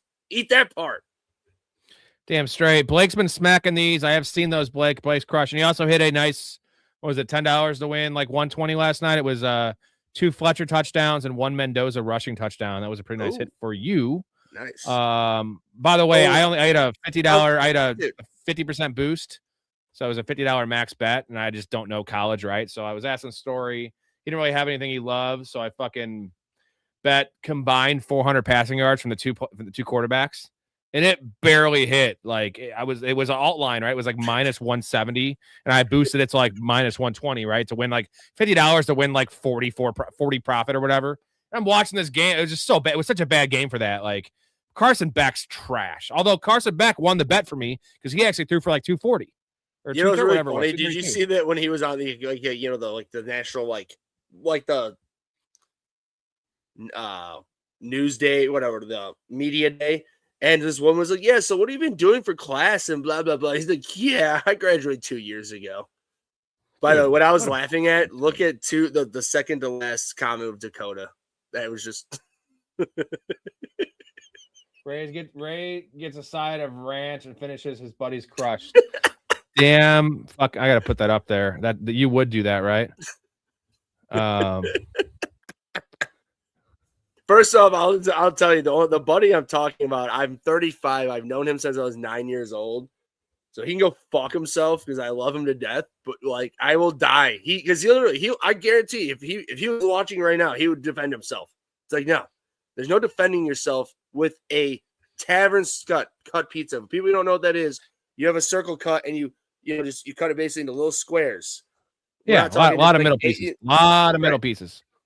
No crust. My wife, what's funny, Erica only eats middle pieces, so she just takes out all the good ones. And I don't mind crust, but like she'll take out like half of the middle pieces, and I get the pizza, and it's just like an outline. It's like a fucking. You mean like in Sandy Silverman? He's like, "What are you doing, man?" He's like, "It's one nacho." He's like, but right, you're taking the nuclear core, man. Edson, what's going on, man? I haven't seen in a while. Shout out Edson. He's a Patreon subscriber. Wish your other boy was here. Turns out that Sean guy ain't that bad. I don't know who you're referring to. He's talking about Storey not liking fucking head coaches. Yeah, no worry, dude. He's talking about him not liking head coaches and talking about Sean Payton being a good head You're coach. reading between the lines. Yeah. Yeah. No, and Sean McVay. And both of them. Yeah, right. Well, zinger. Yeah. Hey, you know what? He'll be on. We'll roast him. That's it. Anytime I can, I rail it on him. He doesn't care because he is a damn smart man. He knows football, but it's like that's his one. Like that's his kryptonite, and his Achilles heel is his hate for coaches. Like even though it doesn't like affect anything, but like it's so like he's not wrong that often. Like he's a smarter guy than me in real life. Probably knows more football than me because his college knowledge. He's right there in the NFL with me, but his coach knowledge and like evaluation is like. Dude, if he owned an NFL franchise, it'd be coachless. You know how like people get like arrested for felonies and they defend themselves. They don't hire lawyers. Like he would just not have a coach. It would just be the player coaches, right? You'd have Baker Mayfield out there fucking Jerry with a Jones clipboard. As an owner. Yeah, Hetzer. So about Alec Pierce, would you rather have him or Michael Pittman next year? I got to grab a beer, Ray. Answer that question. I would say I'm thinking it's going to depend on who the quarterback is next year because one is a PPR machine who's just a more smaller, intimate. Short to medium route guy, which is Michael Pittman, and then we got Alec Pierce who can do the deep routes and he can do it all. I like Alec Pierce going forward. I mean, he's younger. Michael Pittman's had his injuries. I know Pittman or Alec Pierce is as well, but he's younger. When you're younger, Alec Pierce hasn't had like crazy like ligament tears and stuff, right, Rob? If I'm wrong, I'm not wrong, right? Or has he? No, he's good. Here's the problem: is that Michael Pittman's gone.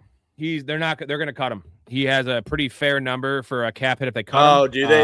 So then he's done. He plays so hard. He's been beaten up in his career, dude. Back injuries, ankle injuries, neck injuries. Like, dude, he's gone. So they're a perfect guy for the Patriots.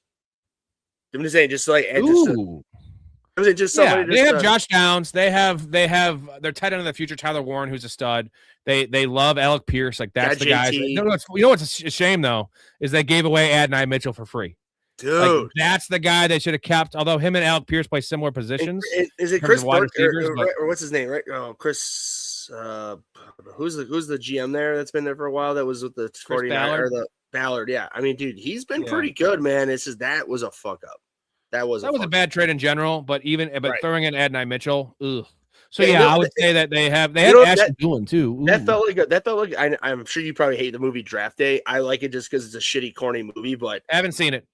You haven't? Well, Story was like, how have you not seen it? It's so bad, you got to watch it. I would say that. I also love Armageddon. I know Armageddon's not a great movie. So I'm just saying, Armageddon's all-time epic. Get the hell out of here. That's Michael Bay's only good movie, if you ask me. It's a great movie though. I love Affleck. I love fucking Billy Bob Thornton. That's fair. But Liv Tyler, all the Aerosmith playing while she's like getting fucked. So Rob, basically, I'll just get, since you probably will never watch Draft Day, what he does is he trades away 3 first-rounders because this team wanted this Caleb Williams quarterback, Trevor Lawrence quarterback, and basically he ends up swindling these guys to like get ahead of them, gets his picks back, and while he gets all his picks back, he asks for a throw-in to get his returner. He needs a returner, so he takes their top returner. So my point is that was probably what happened with the Jets. That they're like, all right, yeah. They're like, yeah, but give me Adonai Mitchell. And they're like, what do you mean? They didn't view him as a throw-in. They viewed Adonai Mitchell. They loved Adonai Mitchell. I don't know who it was. Exactly. I think it was Aaron Glenn had a close relationship with Adonai Mitchell since he was a kid. So, like, they played it off like he was a throw-in. But Adonai Mitchell should have been a first-round NFL draft pick, but he had some knucklehead personality issues that cost him to the second round. And then he kind of disappointed. Obviously, had that fumble at the goal line and a holding penalty. It cost him that game. I think it was against the Broncos, whatever it was. So he was a really, really depreciated asset, which if you're a good coach, you're a good GM. This goes with fantasy as well. Real life stocks, you name it, bro. With girls too, bro. You get to depreciate. That's why you could always date up. If you date a girl with kids, if you don't mind it, you can date a hot girl if you're not a good looking guy, if she's got kids. If you're willing to take that risk. Adonai Mitchell, knucklehead, no risk there. Depreciated assets, good business, my dude. Eagle Edits, what's your Super Bowl prediction? Was that right? Real quick, just PZ7628. He just asked at 11:19. Who was the wide receiver who got traded to the Jets from the Colts? That was Adonai Mitchell. Adonai Mitchell. I'm saying he said that right thing. I know. Okay. I'm just. What's your Super Bowl predictions? Because me personally have the Patriots versus the Rams. The Patriots are the hot pick. I have a bet that I love, by the way. Now I don't want to touch this line. If I had to bet the Patriots game, I would definitely take Broncos plus 5.5. But they could get blown out. I like Stidham. I think he's an underrated backup, probably one of the top 5 backups in the league. But here's the bet, gentlemen. Especially if you have a boost, even if you don't have a boost. Broncos minus 2.5. Outline that shit. It's like plus 280. So if they're gonna win, they're gonna win by a field goal. I mean, they could win by 2 and you lose the bet, but that's the play. You're almost getting 3-1 odds on a home team when the Patriots could have lost the last 2 games. So, real quick, we have Ray eating. We haven't done the segments. Get to all your questions in a second. This is pressing stuff.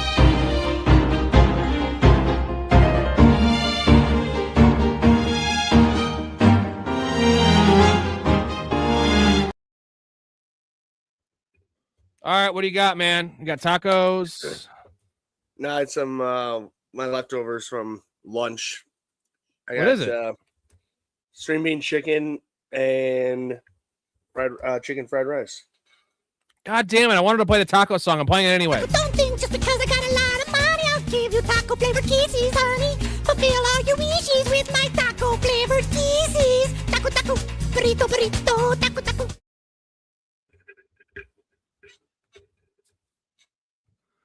All right, where are we at? We're back. Here we go. How do you think Fernando Mendoza will do next year? We had the Super Bowl predictions. So who you got real quick? Let's go back to this one. Who do you got? I am going to go Rams, Pats as well. I just want the Rams to win. Yeah, probably going to go. You know what? I'm going to go with my head. I'm going to go Seahawks, Broncos. How about that? Let's fucking spice it up, baby. I think the Broncos have a good defense. They're at home. Give me and I'll say this. Patriots offensive line has been exposed the last 2 weeks. Offensive lines don't travel. They don't travel. Definitely not to fucking Mile High Stadium, dude. Give me. Dude, Will Campbell was getting killed by Will Anderson, bro. And Nick Bonino is no joke, bro. No. What do you got? Who are you taking? So I'm not gonna flip flop my shit. I'm gonna stick with what I said on Downtown Sports. I'm gonna go with Seahawks and Broncos. Wow, you're taking Broncos too. We're going on the Broncos. Well, dude, here's the thing. Jarrett Stidham, because this is what I said. Jarrett Stidham has stuck around this league for a long time. He's been traded by teams. Teams has wanted him. He's been under Belichick. He's now under Sean Payton. He's been behind Bo Nix for 2 years now. The guy has a stronger arm, so I wouldn't be shocked if he makes more downfield plays than Bo Nix, or tries to at least, just because he's got that stronger arm. And then on top of that, what I told these guys for the Broncos, why I think they're going to get there for this game for this weekend, is I'm going to go with Sean Payne and I'm going to go with the defense. I'm going to take my hedge bet on those guys, the defense and him taking that team there.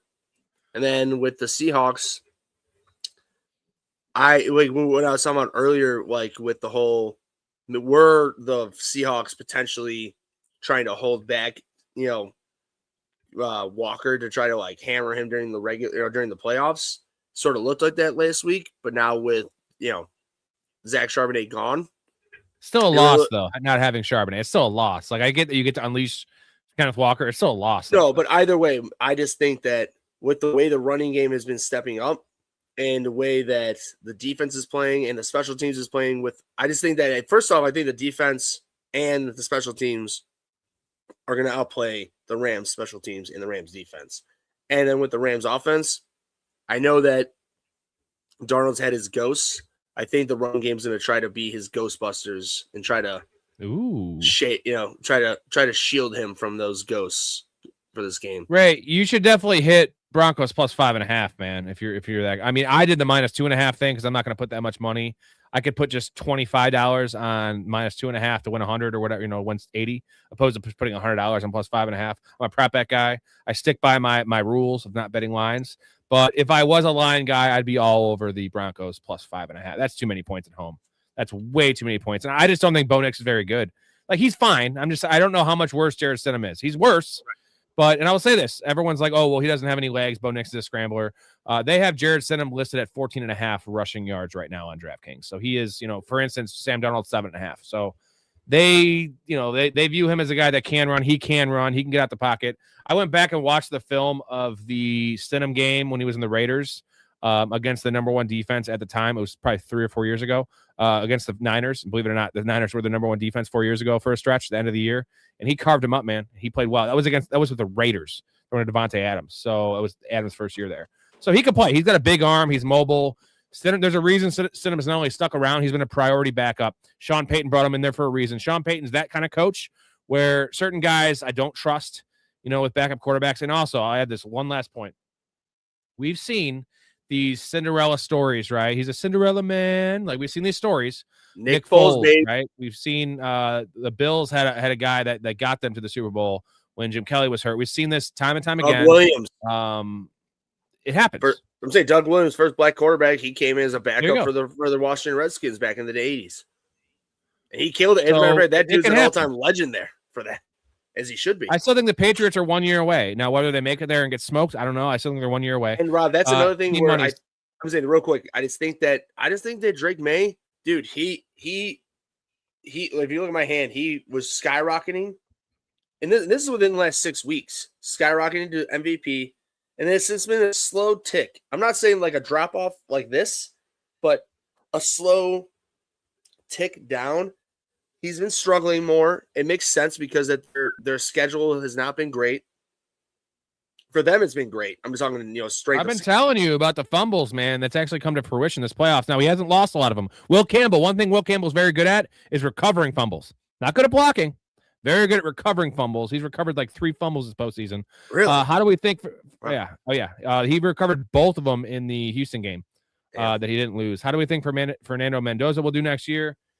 He's going to be in the Raiders. I don't mind the situation. Not a lot of receivers, but, man, Bowers is nice. Security blanket. He's a professional quarterback. He'll be okay. Rob, they're getting either DJ Moore or Roma Dunze, so they're getting one of them. Well, not Rome Odunze, DJ Moore. I like that. Well, what do you think about? I'm trying to think. Cam Ward. So Cam Ward, this is a better situation than the Titans, right? Even if he goes to the Raiders, it's still a better situation than the Titans because Brock Bowers is a number one. Ashton Genty is a legit running back, so he'll be fine. Not so much. O-line isn't. I mean, the O-line's not great. Not even that close to great. I know it's pretty bad, but they have some pieces. So if they just invest and do the right thing, the Bears did it. You can do it. Maybe not fix the entire O-line, but you can still figure it out. You're smart. Where do you rank Get Him to the Greek? Give me a letter grade, F, A through F. So from the first day I saw it, or just now? Just now. I mean, it was funnier from the first day I saw it because I saw it in theaters. It was absolutely awesome. I would probably give it a way higher grade than I would now. But at the same time, I would say I would still give it probably from an A to F. I'd still probably give it a solid B plus to B. Wow, you like it more than me. It's fine. I'm not a big fan of who's that clown? Russell Brand. Forgetting Sarah Marshall is definitely a better flick. You agree with that one? Yes. Yeah, no risk it, no biscuit. If you're betting on the Broncos, got to check the bag is half full or half empty. If you know, you know. That's why I like the -2.5 with those almost 3-1 odds over the +5.5 because I can put less money on it. And I feel like they have a good chance to win the game, 40% chance to win the game. I do see a chance they lose by 17 points, right? That's the problem where I feel like if they win, they're winning by 7, 3-7 at least. If they lose, they're not going to cover kind of thing. But in general, the fact that I give them a 40% chance to win the game, I do like the +5.5. I'm definitely not betting Patriots -5.5 if I was a betting man in terms of lines. I don't bet lines. You get in trouble betting lines and over-unders. Bet props like me, boys. Join the Patreon. Get the Discord. Make some goddamn money. We on fucking fire. Thank you, Jason. We love you. We on fucking fire, boys. We on fire. We've been on fire for 4 fucking years. Here you go. These aren't bullshit numbers either. Ask anyone that's in the Discord that follows me. All legit, all receipts. When I make the bet, you get the betting slip with the specific app I'm using. I use 3 different betting apps, 92 and 55, boys. 92 and 55. We doing some work, as they call it. We call it work, right? Work. Ooh, this is a good one from Kevin here. Looking at all the coaches that have been fired this season, looking at next season, what team you think will make the playoffs next season between the Jets, Raiders, Cleveland, Arizona, Tennessee? So I'm going to kind of process of elimination this who can't make the playoffs. The Raiders cannot make the playoffs. That division is way too tough. The Chiefs are the worst team in that division besides the Raiders. That's insane. Cleveland, who else am I going to take out? Tennessee. I think I could take out Tennessee. So the Raiders are the only throwaway here, right? Raiders are the only throwaway. Jets have a winnable division. I guess the Bills are in there, but winnable division. Cleveland has a winnable division. Arizona, I'm going to throw out. Arizona's out just based on their division. Seahawks, Rams, they're out. So Raiders and Arizona are out. Tennessee, Jets, and Cleveland. Give me your let's rank those in terms of who, not so much rosters, who has the best chance to make the playoffs out of those teams. Jets, Cleveland, Tennessee. Cleveland. AFC North is let me preface that. It just depends who Ravens hire. But the Ravens, Lamar could get hurt. Joe Burrow, they haven't shown me anything, and the Steelers don't have Tomlin, so it's Cleveland. Good call. It's Cleveland. Who's second best? Is it Tennessee over Jets? I think it's Tennessee second because I like Cam Ward. They actually have a quarterback. So Cleveland, Tennessee, Jets in that order. I think Arizona has a better chance than the Raiders because they have some talent. The Raiders their division's too tough. They're a couple years away. Well, they at least have Tom Brady and money in Vegas, so I'm saying that at least sort of. But Tom Brady is only good at quarterback. I don't know what he does. I know. I'm just get the fuck out of here. Michael Jordan, my man. Michael Jordan, just as good as Tom Brady as a player. And I think that Tom Brady's a better owner. You're just automatically putting him and MJ in his ownership. No, I'm just saying, just because he's Tom Brady doesn't mean he knows football. Doesn't know general manager stuff, owner stuff. You know what? I watched him on TV, and he seems pretty smart when he's talking football. And I've never seen MJ be in public doing that. I'm not going to sit here and say I understand talking football on TV equates to running a goddamn football team. I completely 1,000,000% understand that, Rob. I'm just sort of also saying, though, Tom Brady just seems to have that bubbly, knowledgeable person. I don't know. No, I just he's wouldn't great. be shocked that he'd be better than MJ. Is all I'll say. You know what's wild? Tom Brady is now officially better than Tony Romo at announcing. That the everything has shifted because I love Tony Romo the first couple of years. Tony Romo's bad now, and Tom Brady's first year as announcer was cringy. Right. It was bad. Now Tom Brady's good and Tony Romo's bad. What the hell's going on here? Do you want to know why that is real quick? Tony Romo smoking crack? No, because Tony Romo didn't just. That's why he wasn't an all-timer quarterback like Tom Brady. Tom Brady put in the effort. But Tony Romo's gotten worse. Good call. You're saying he's just kind of gotten lazy. Yeah, right. Tom Brady wanted to be because real quick. You know Tom Brady heard the fucking people like us being like, dude, Tom Brady, you're awful. Yeah. What are you doing? There you go. He put in the effort to get better, and he's actually great now. And I feel bad. I still bad for Greg Olsen. I love Greg Olsen. He's so good. But his hair sucks, but he's good. Whatever. You don't see the hair much. Dakota says, give me some Broncos money line. Dakota, I took it a step further. Like I said, instead of going money line, which is like 2-1 odds, I step it up to -2.5. I step it up to -2.5. Let's go all in to get almost 3-1 odds on the Broncos. Oh, well, now it can suck when they win by 1 or 2, and you could have won the money line bet. But I'll push it and I'll put my bet. I'll do that. Fuck it. Yeah. I made my poll. Harbaugh is a good fit for the Giants. The Giants need a grown up. They have a grown up. I'll give you a grown up. That's Harbaugh to the Giants. So it's the same difference of Kevin Warren going to the Bears. Everybody who doesn't know Kevin Warren, he's the president CEO of the Bears now. He was in charge of the CEO of the Big Ten, and then he was the president of the Vikings, which is in charge of making their stadium they're in now. I'm just saying, Kevin Warren. I know a lot of people have been giving him shit because he was all hung-go on making the stadium, starting building the Bears' new stadium right away. Obviously not understanding Illinois and Chicago politics, which is what he's in the middle of the battle of. But in general, making the Bears a professional – they literally said on the radio, Rob, like Kevin Warren has changed the philosophy. And unfortunately, it's been since Virginia died. But he has convinced George McCaskey, I'm talking about, the Bears owner, to be a professional billionaire owner and not just a home family-run business. You know what I mean? Do you think Jason's ever fucked a chick with a colonoscopy bag? He talks about this a lot. So, dude, you know how it's like, I always talk about trannies and dudes, and you might be like, has Rob actually fucked one of these trannies or dudes? The answer is no. You'll be the first to hear about it. You Ray and the channel, my wife, everyone will know about it. Maybe she won't, but everyone will know about it. It'll be a whole thing, I'll have a video. I'll be breaking the video down play by play. This is when I busted in their ass kind of thing. But Jason loves a colonoscopy bag. And he posed the question originally, would you bang if you brought her home from the bar and she had a bag? Would you still fuck her? We all said yes, right? That's the only one answer to this question, right? Is yes. I'm going to put it this way. Here's the thing, is that Jason is going to take that bag. He's going to want to somehow do his own titty fuck version of that bag. Oh. I think Jason's...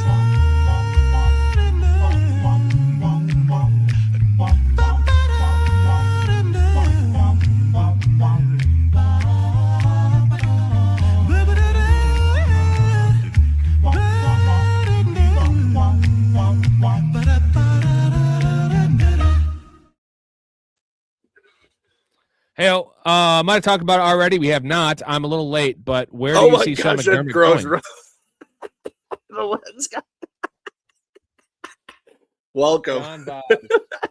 Yeah, wait, you joined the perfect time. Where do you think McDermott's going? There's a lot of options still, man. I think McDermott's perfect for the Ravens. Just switch on over, right? You go from Josh Allen here's my problem. Here's my problem with McDermott. He is turning into a new Lovie Smith. He does not get the right offensive coordinator. He had it with Daboll. Daboll was right. He was not able to replicate that, which is pretty normal. That's why that's the fear when you hire a defensive coordinator or a defensive guy as a head coach. That's why I can't believe that we're in this moment, Rob, as being Bears fans living in Chicago. We have a head coach who looks like he's the guy, and we have a fucking quarterback who looks like he's the guy. We've never they don't look. They are the guys. Come on. I think that. I'm just not trying to be. No. I know they are. Dude, get the fuck out of here. See, you can't say that because you're a fucking. You bleed dark blue and orange. Okay. I don't. I'm a Bears fan, but I'm telling you, we have the guys. We have the guys, dude. Caleb's that dude. All-time talent. He's there, and he's got the coach. So my buddy Steve, who's on the Discord, I work with, he was at the Bears game, the last Bears game, and well, I know, but I'm just saying, I told him when I was watching that live, to Cole Kmet, that 4th and 4. Yeah. I'm saying all we saw on TV was him running backwards. We saw the side view. We could not see anything Madden else. play. All Madden play, dude. So was just running backwards. We're like, okay, this is over. Season's over. That's it. And all of a sudden, his eyes fixated on Cole and just launched that shit 50 yards ish in the air. And dude, by the way, what the hell was that TV doing that was in front of Cole Kmet that completely fucked up, like misjudging that throw, dude? We talked about this the other day, but you were hammered. You didn't remember, but he did not. Humans are not supposed to be able to make that throw. So he was just like, also Cole Kmet pushed off a little bit, but he was just like, there is no way this ball could travel over my head with any kind of velocity, right? It had to be lollipopped. He would have time to get back. He it's like one of those things where you hear about Derrick Rose, for instance, you hear about how athletic and how fast he is and whatever. And then you see it in person, you get burned. That's what this was with Caleb. It's like, he's seen and heard things about Caleb. He didn't see it for his perspective on a play like that until it happened. And then he's just like, oh, damn. That's Caleb Williams. By the way, Caleb Williams is probably the most dangerous 3rd or 4th down quarterback I've seen in a long time. Now, he's rough on 1st down when there's a little dig route. He might miss that throw, but he can extend the play like none other. He doesn't get sacked.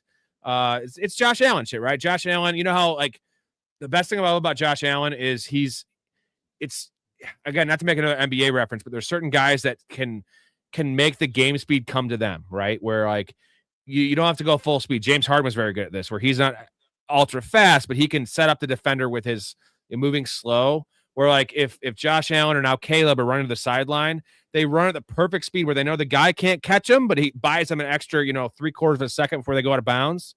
And, like, those kind of things, that's what Tua has none of, right? Tua sees anyone in the pocket, he just throws the ball in the dirt. Like, that's the difference between the Caleb thing and these other quarterbacks, is that he is the most dangerous motherfucker around. I mean, he's a fucking G. He's a fucking G. I just can't believe we have this, Rob. Like, people, like, if you guys don't know the history of Bears quarterbacks from basically just look from 1990 till Caleb Williams. I got one for you. You know how in we're right on line with the Browns. We'll just leave it. You know how Wolf of Wall Street, they have the 3 levels of prostitutes. It's like the classy model ones, and the second ones that are hot, and the third ones that you have to take multiple penicillin shots. No. We were having to pay for the penicillin shot girls, right? And we had to pay for it, and they didn't like us. They were gross. And then all of a sudden, we get a really hot, cool girl that actually wants to date us, and that's what we have. We didn't come from just an average girl. We had to pay for these nasty whores, and now we get fucking free marriage, chick that's down, watches football, like kind of like my wife, wants to, goddamn. We got lucky. We got lucky. Have you been seeing him and PCA's bromance been going on in the like social media or anything? They've been making their round, PCA from the Cubs. Him and Caleb Williams have been they went to the Bulls game today. They went to the Hawks game yesterday when Taves came back. Like, Caleb Williams has fully bought into the fucking Chicago lifestyle of, like, he now, because of this season, he now sees how much of a god you can become in this fucking city if you can bring us to a Super Bowl. If you bring us to a Super Bowl, that's one thing. You win us one, it's a whole nother fucking thing. And we'll suck him dry with his. Jason says, Jason admitted it. He admitted it. Cross it off my bucket list. Cheers, boys. Colonoscopy bag. Tune in on the 2nd. I don't read the script. The script reads me. He's referring to Tropic Thunder with me, Ray, Storey, and Jason on the 2nd. That would be Monday, February 2nd. It's going to be awesome. You guys all read the script, right? I don't read the script. Script reads me. What the hell does that even mean? What you getting at with the book script? Spit that shit out, man! Dude, that's one of the greatest breaks of character to keep in character ever. When he's at the very end, when he starts smiling, like, he's definitely not supposed to be smiling. He's probably supposed to be more hard, but, like, he didn't, like, laugh. He just smiled, So good. Fucking great. Ray gets a set of rants and finishes buddy's crust. We had that one before. That's great. Here we go. Who is the wide receiver? We had this one already. God damn it. How do we feel about these coaches moving around? Got to think Chargers player stock up. You mentioned Ladd McConkey. Now, I was really down on Ladd McConkey coming out. I thought he was a pipsqueak. I thought he sucked.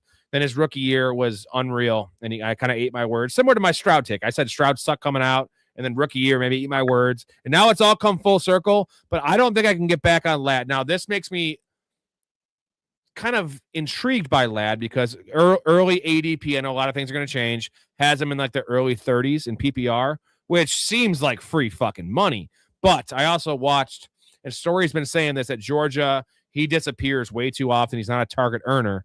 And now they have Trey Harris. They have Quentin Johnson, who's not going away.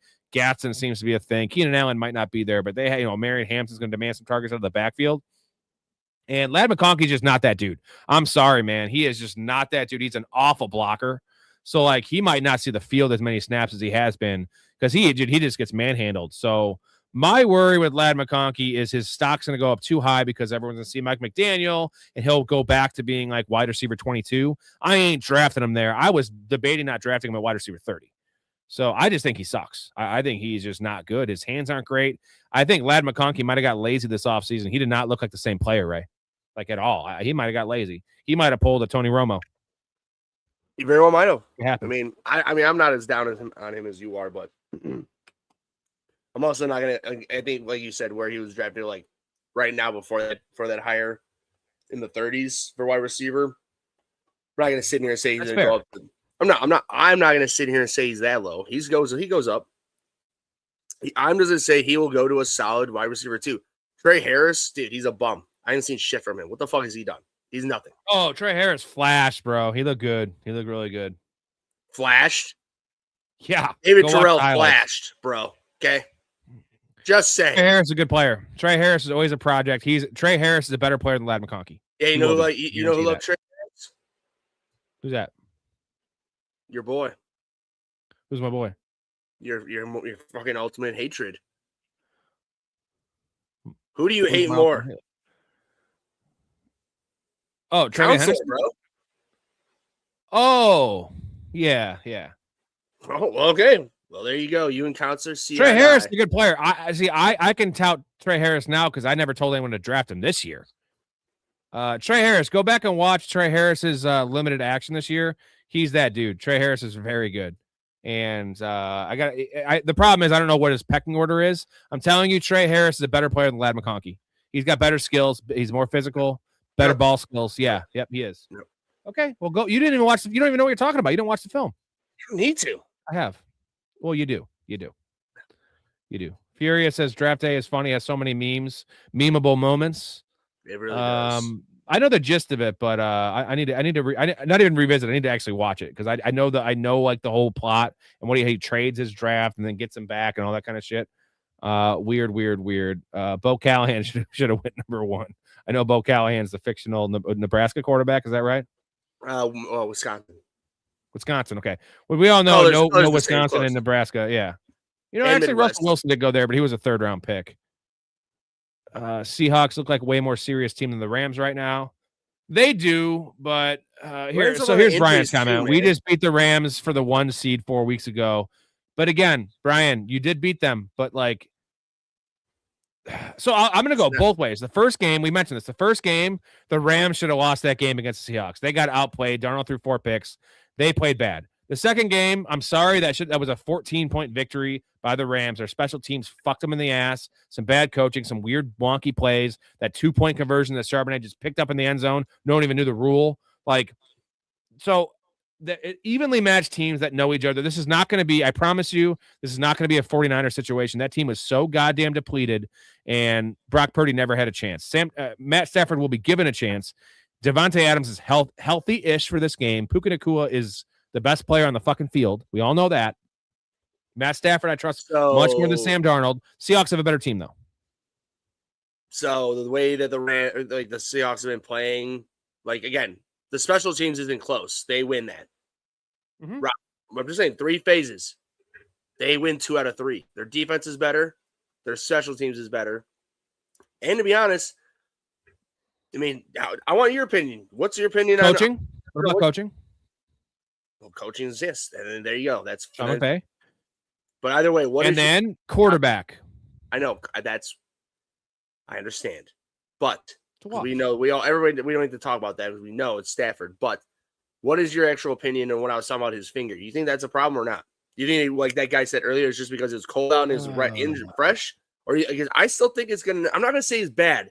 We'll just say he was 50% this week. He might move up to like 70. You know, I mean, yeah, I know. The weather will be better though, so that's what I'm asking. I mean, do you think it's being nothing then? It'll be fine, in your opinion? I'm not worried about the finger. Okay. Just like I wasn't worried about Sam Darnold's oblique injury, right?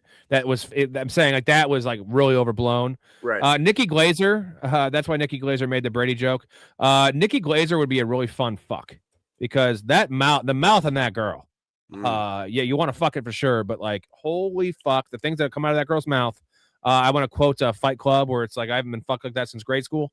Oh boy. That's a good quote. That's something Nikki Glazer would say, right? Oh, dude, she's got to be a demon in the sack. Simpsons.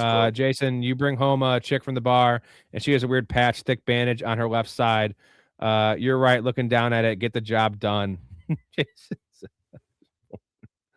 Boy. John. Only in John Florida. Hobbs. I was pulling for the Bears, but I'm a Seahawks fan. It's all that talk you were putting out earlier, Rob. I thought for sure you had to be a San Francisco fan and live in San Fran.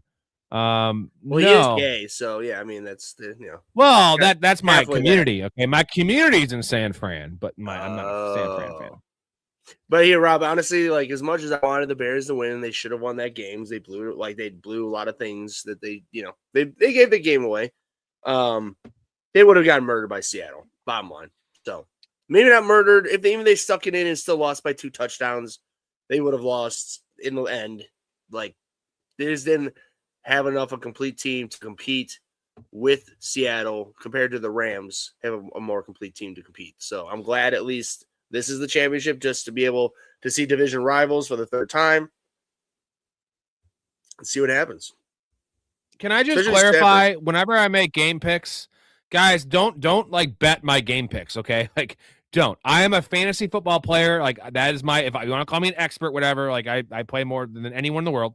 Like honestly, 35 leagues a year for the last couple of years, 24 leagues for 10 years before that, like a lot of fantasy football, not counting best ball. And I'm a prop bet guy. I bet props because that correlates with what I know. I can give you takes on all these teams, but betting lines is very tough. Picking games is very tough. My wife actually does better in confidence pools than I do. She knows football, but I'm telling you, it's facts. Like I'm going to admit that. So don't take what I say. If I pick the Niners this week, if I take the Broncos, I actually am kind of confident about that one, but I say that all the time, right? That's why I don't bet lines. They're tough. And someone like Mouth, shout out Mouth, he does know his shit. Like I'll crush him in fantasy. Like if we played 10 leagues together, I would definitely do better than him. But he knows NFL teams. He knows how to pick games. Is Jared still on my team yet for fantasy? Did you claim him? I think the waivers go through tomorrow. It might be today, but I don't know. I don't have any money left. We don't have any money. So. Oh, I got first waiver and $100. So better put it all. Did you put it all on him? 100%. Oh yeah, hell yeah. Caleb has the clutch gene. It's a mutated gene. It's a mutated clutch gene because he's a superhero with souped up skills and a clutch gene. It's funny because that's what a lot of people were from last year were down on him, and in college what he did, and what he's doing this year was the whole being a superhero, trying to do all this shit. Last year, college is one thing. It's college. Last year, terrible coaching, bad team on offense, offensive line awful. You just didn't have that perfect, at least a perfect little combination and that little potion, to win with your offense. Well, enter in Ben Johnson, who is a professional offensive mind in the current NFL. And look what happens. Taking that Superman factor with that offensive being a good, normal quarterback that is a modern quarterback. Because, like Rob, I mean, I think they said in college his senior year, he took 3 snaps under center. Yeah, he's adapting. And Johnson, also, I got to say about Ben Johnson. Ben Johnson is cutthroat. I used to fuck guys like you in prison. I think that was his quote to Matt LaFleur when they gave the handshake. No, all I know is that picture of when he's reaching out, in Ben Johnson's face is like his mouth is wide open, just screaming like in fucking happiness. Okay, how about this? If the Bears beat the Packers next year in the playoffs, this will be the handshake at midfield. I used to fuck guys like you in prison. Well, it's funny because he prefaced that clip in his opening press conference saying that he likes to beat Matt LaFleur twice a year. Well, took an extra playoff game, but he did it.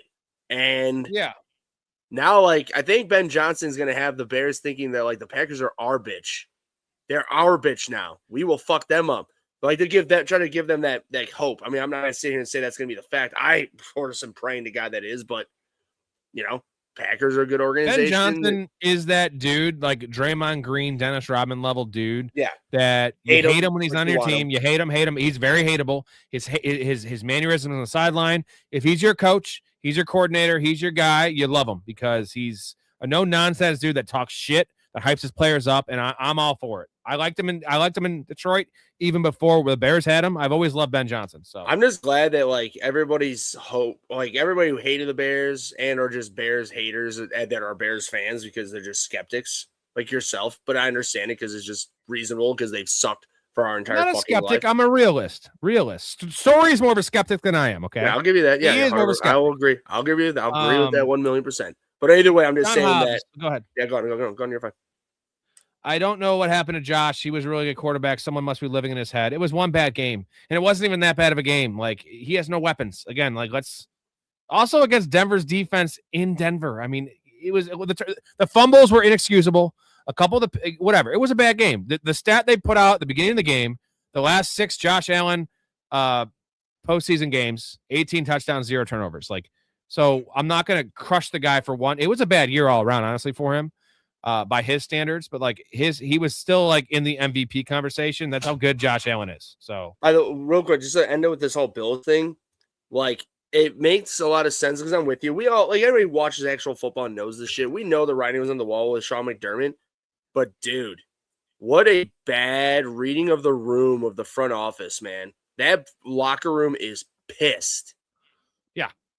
Now, like Mouth was saying to me, because me and Beast were agreeing on Downtown Sports that we think that it's just the way they did it and everything just wasn't the right move in the way that they went on to do it. Miles saying it's a business, if you're just not performing, you got to leave. And it's like that. And I get that. And I do agree with that. It's just that even with the Bears, because honestly, I wouldn't be shocked if they don't hire the right coach. If they pull a Bears and hire a Mark Trestman to replace Lovie Smith, yeah, just saying, if they do something, it's got to be Daboll. It has to be Daboll to make Josh Allen happy. That's the only one that really cares and that really matters in that locker room. Right. But it's not like there's a plethora of good coaches available. No. Like last year, you had Liam Cohen, you had Ben Johnson. This is a bad year, and there's also fucking 9 openings. Just fucking weird. Read the room. Fire the goddamn GM, or don't make a move at all. There's 8, Saleh and Stefanski. Oh yeah, 8. Okay, but there was 10. I'm saying. And you like Stefanski? Saleh and Stefanski are two. Those are the two of the best candidates, if you ask me. Yeah, I like Stefanski.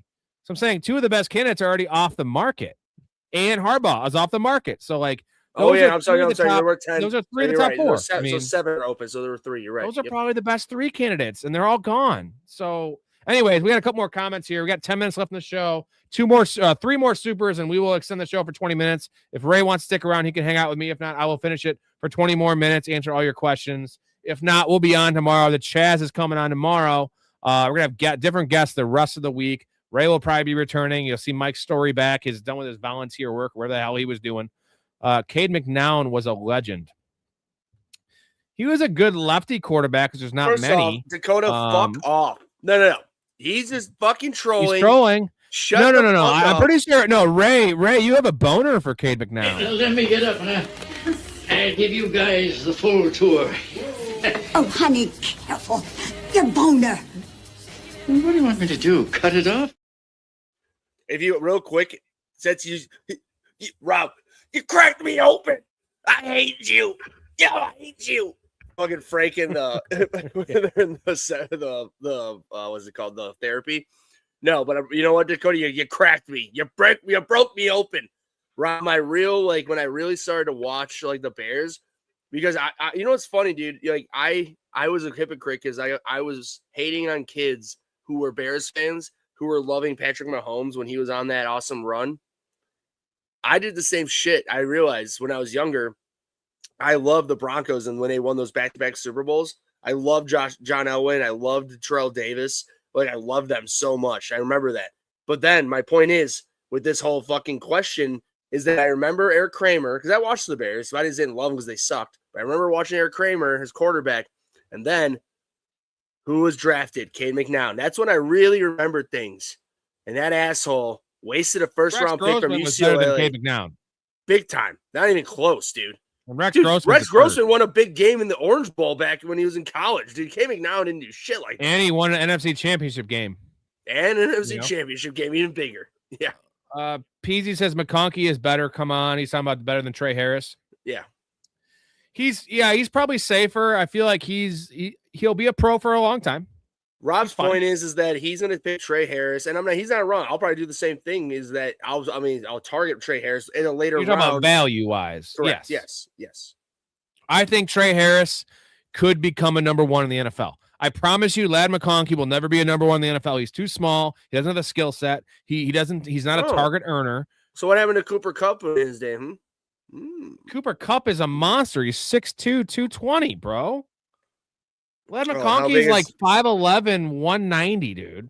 Like he's not a burner. He's not a burner, is what I'm saying. 3 inches and 20 pounds is a big deal. Hey, Rob, who's not a burner? Hey, you know about this. I got 3 inches on you, bro. That's right. He's not a fucking burner. Does that matter? Puka Nacua is 225 I understand his size. pounds. I get it. I'm just saying, clearly, Ladd McConkey has good hands, and he's a good route runner.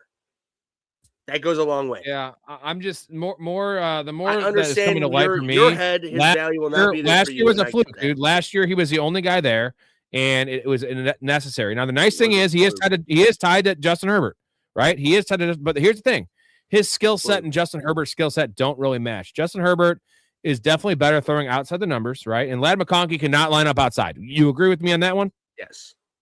Okay, that's not good. That's not good. Okay, well, maybe I'm hating on Ladd McConkey. You are. There's a million fucking people who are amazing at receiver who are slot only receivers. And I just want to let people know. Oh, Wes Welker. Oh, yeah. So Wes Welker sucked, right? Okay. He sucked. Okay. No. But I'm Wes glad we're on the Welker same was page. with Tom Brady.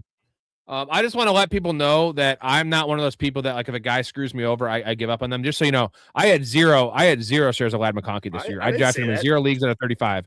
Him and Brian Thomas were my biggest two fades. So it's not like a personal vendetta I have against Ladd McConkey. It's just I watched the film, I watched the games. He disappeared way too much. He's on the field so much. He can't block. He will eventually lose snaps because his inability to block and not play X receiver. And they have Gats and they'll play some 12 personnel. He will not be playing his 84% snap share we saw the last 2 years. He'll be more of a 70% snap share player, which, St. Brown can live on that maybe because St. Brown's a god. McConkey ain't St. Brown, my dude. Not even close. Apparently, a kid from Arizona scored 100 points in 3 quarters. His team won 109-25. Jesus. Who do they play? MVP is going to watch Tropic Thunder tonight. I might watch it as well because I need to get prepped for the show, my guys. Furious, I really hope the Cards get Kubiak or Shula. Yeah, see, those are the guys I like. If I'm going to go, like, instead of Matt Nagy or some of these other guys, I want to go with a young upstart that has pedigree and has experience with, good head coaches around them that I like those guys. Now, they don't always turn out to be Sean McVay, okay? They don't. And we saw this, the negative of this would be a guy like Josh McDaniels, right?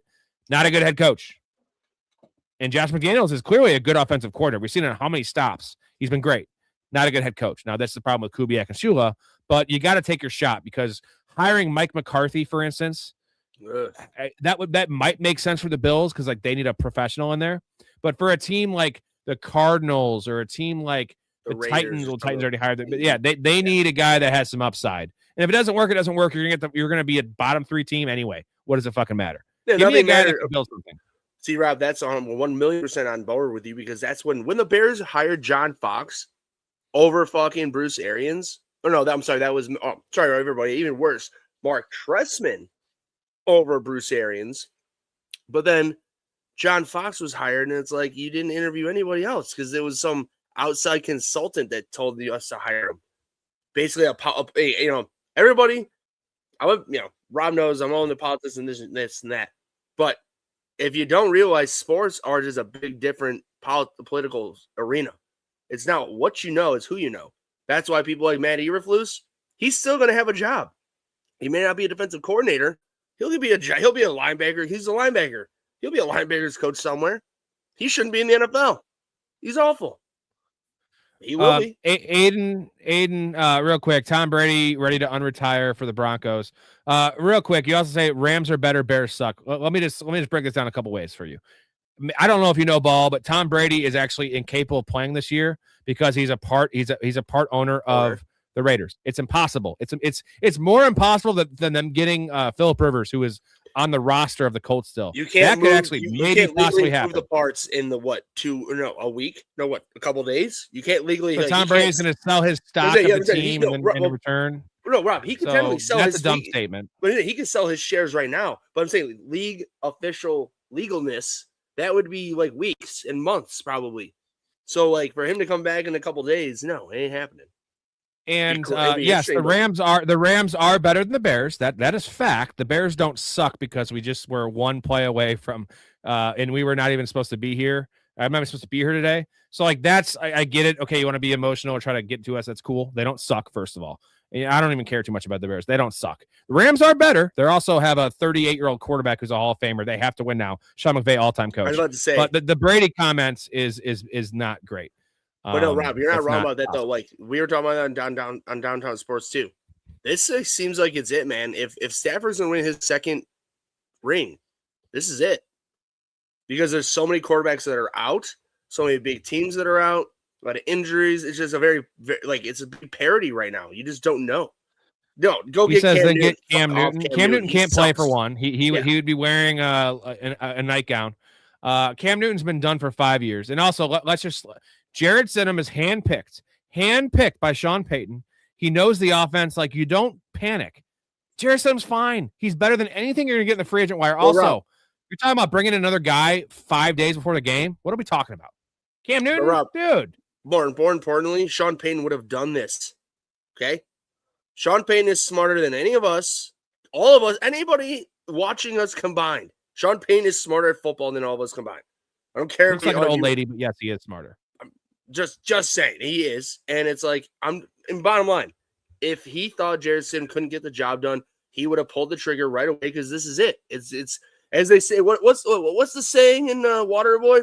Last game of the season, can't hold back. Like, yeah, I'm just saying. Yeah, like, we know. we know. Imagine Drake Mavers, Tom Brady would be insane. Okay, I love Tom Brady. He's not in game shape for one. I guarantee you, Jarrett Stidham with everything, all the factors, gives him a better chance to win than Tom Brady. Whoa! He is in game shape because I don't know how long. To be honest, it could have been last year. I saw some video the other day. He was on the field in his coat because he was into the broadcast. He was throwing to a kid or a teenager, and every time after he threw the ball, Rob, he went to go put it in his little hand warmer. Every time, dude, he threw it and he was trying to find a pocket. We had the nice just a nice zip up winter jacket. Either way, there was no pockets. It was just really funny. Sorry to rate you on that, but I thought that was my funny. girlfriend thinks Ben Johnson is hot. Should I be worried?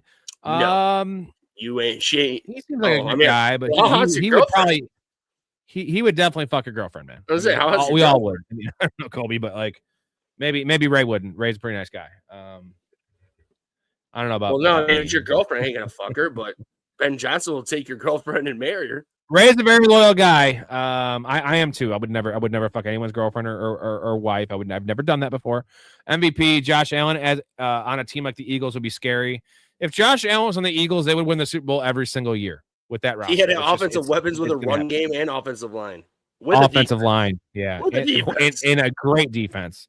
Yeah. Mike McDonald drafting Nick. Dude, that's fucked up, man. How good how good would they be? Like, they won the Super Bowl with Hurts. It's like, so imagine that's his first. They would probably be like right now moving on to their way, being like the new dynasty. If he was new Chiefs, they'd have 4. That's what I'm saying, right? I would believe that too. Like, yeah, Taj, I'll give Taj. Shout out Taj. I'll give Taj some credit here. He did mention the draft pick. He did mention the belt to ass. I think you actually used that quote on the show. We might have scoffed at you because we respected Kyle Shanahan. That was an ass whooping. That game was over. Now, how many games? The crazy thing about the Seahawks is they've had like 7 games this year where the game was over in the first quarter. Now, maybe the score, 28-3 could have been overcome. And obviously we've seen that in the Super Bowl with Kyle Shanahan, but like, it wasn't so much the score. It was the fact that, the game, it was just like, it looked like 2 different like caliber teams playing. One was aggressive, scoring defensive touchdowns. I go back to that Washington game when Jaden Daniels broke his arm, and that game, that Monday night game, was over in the first quarter, right? And that was with Jaden Daniels playing too, and that game was over. So I just think these teams, it's going to be a close game. I don't think they're capable. I don't think the Rams are capable of getting blown out. I don't think they're capable of blowing out the Rams. I could be wrong. I don't think the Rams can blow out the Seahawks. This is going to be a 1-score game. You agree, Ray? Yeah. I said on the podcast, I think it's going to be. I'll put it this way: if Stafford is as hurt and in his game is impeded as much as it was during the Bears game, to be honest, I think it won't be close. I'm just gonna be honest. Like, I'm not gonna sit here and say a Seahawks 49ers score, but my heart's gonna sit here and say I think that, not my heart, but my gut's telling me that it's gonna be like a 24-17, 24-14 game. But I wouldn't be shocked if it could be like a 31-10 game or 31-13, 31-17 game, to where it's just like pretty out of hand and just not close for the Seahawks winning. But that's only when I'm saying how really healthy Stafford's finger is. Like I said, I'm thinking that I might be overblowing it. You're worried about it. I'm saying well, dude, look, okay, you're saying your eyes, dude. I'm just saying my eyes were showing he did not look good against the Bears. He was about 50% accuracy. His finger was a little hurt in the weather. It was all those things, and the Bears defense played amazing. Their pass rush actually got to him. What you think about Stafford is, if he doesn't have his feet under him, he's not the quarterback. He needs a pocket. Mm-hmm. Caleb doesn't need a pocket because he makes his own goddamn pockets. PZ route running is exceptional. Herbert sold on a couple teams. Do you think that MJ's going to try to get a hold of him, or his Caleb and MJ's team's going to? Dude, yeah, they should. They got it. Chicago money. PZ talking about Ladd McConkey here. Route running is exceptional. Herbert sold on a couple TD plays this year. Watch the film. Dude, I get it. I have no issue with Ladd McConkey. I think he's just a guy. He's not going to be a bona fide number one, and that's 100% fair. No. He's not even a number one. Not bona fide. He's not even a number one. Yeah, but I'm saying when you're drafting him, but when you're drafting him third round, which is where he's probably going to end up now with this McDaniel. I'm not saying like everybody, but he'll go 3rd to 4th, I bet now, instead of 8 to 9. Go 5th. So he was. No, I'm telling you, I saw 30th. I saw 30th in some early rankings, which was probably way too low based on like it was crazy. I feel like he won't ever go higher than wide receiver 20, but that's still too high for me. I think wide receiver 30, I might have been out just because I watched the games. I saw him disappear. I'm telling you, Trey Harris, Gadsden's a thing. I do like Gadsden this year. Tight end 13. I was pretty hard on Gadsden when everyone was like, I'm picking him up. I'm trading this guy. I'm trading Fan. I was like, no, don't do that. There's too many mouths there. I said that all year about that team, right?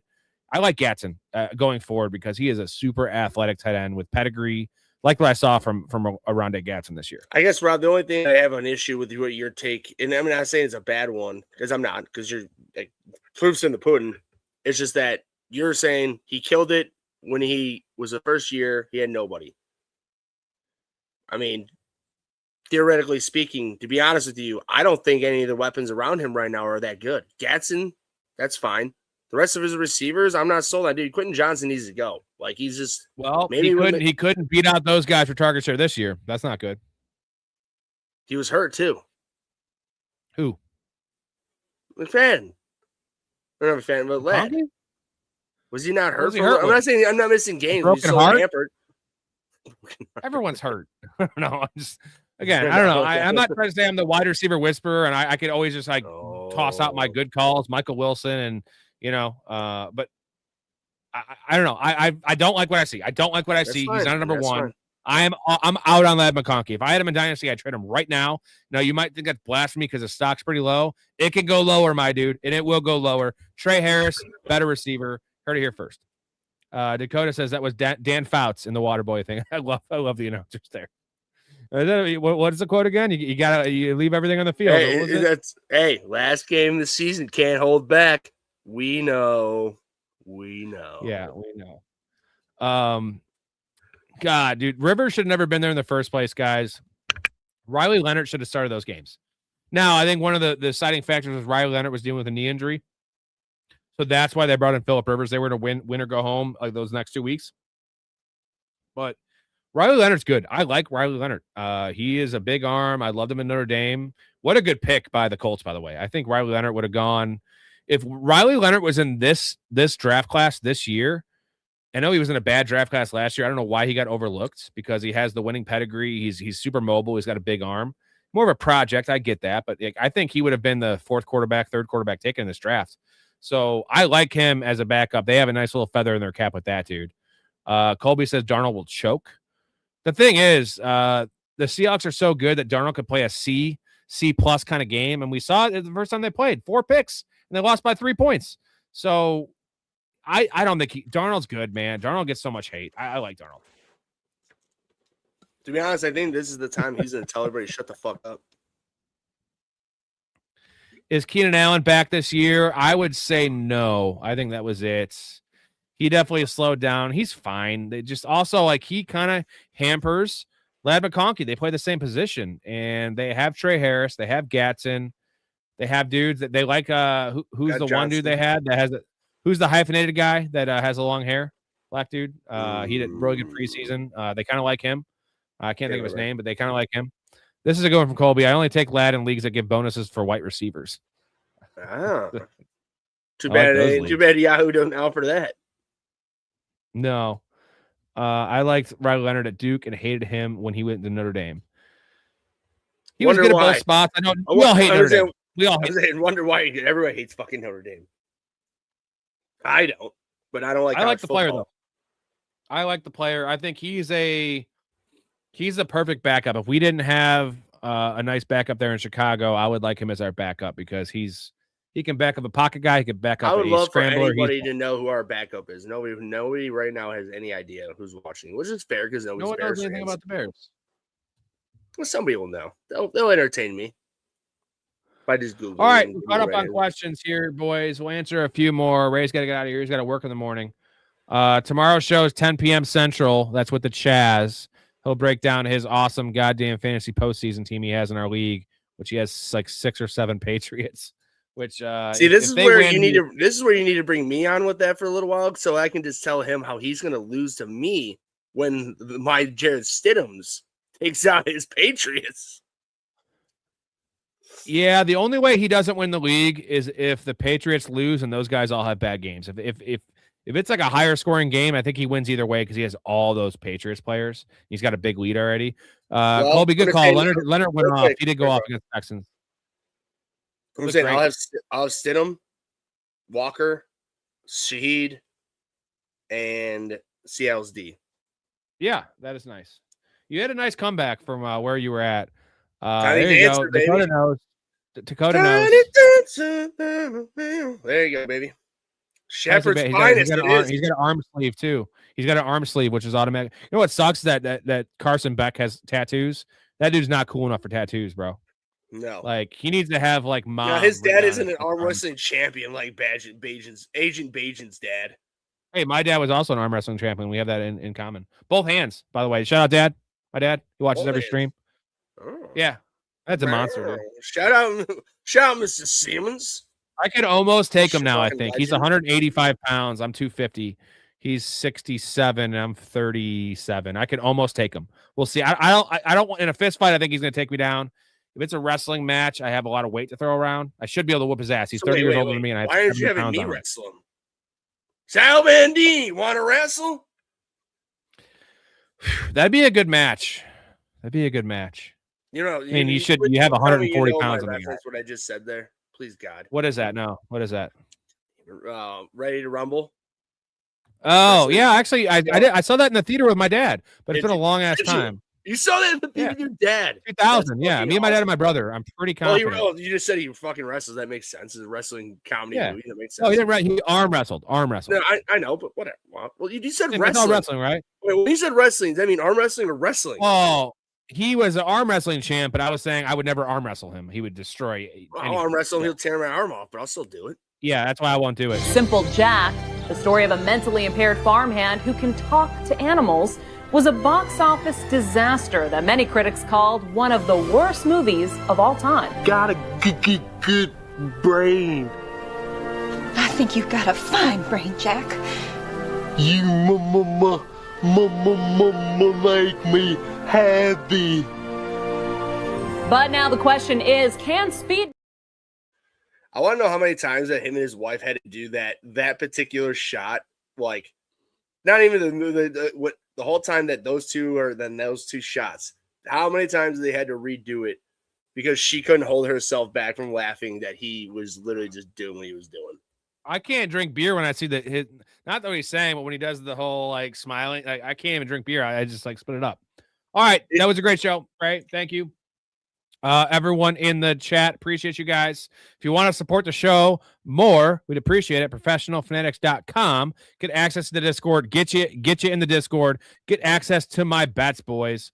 Early access to the bets. We're crushing. We still have 4 or 5 plays left the rest of this season. Gonna have a lot of futures in the NFL draft via Storey and some of the things I see. 92 and 55, gentlemen. 201 and 122 on the show's career for me.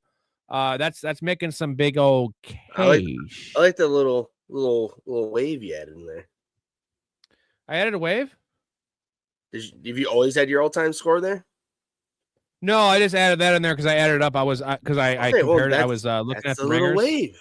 I was looking at these clowns. I know. I'm just saying this year's record. That is Like, insane. what's mine? That is insane, bro. That's they're under 500. Like, dude, and obviously they're still doing it because it's like a competition, but like they're giving out losers left and right. I take every loser to heart. Importantly, and I take every you winner. said earlier, bro, they don't bet those, man. We bet them.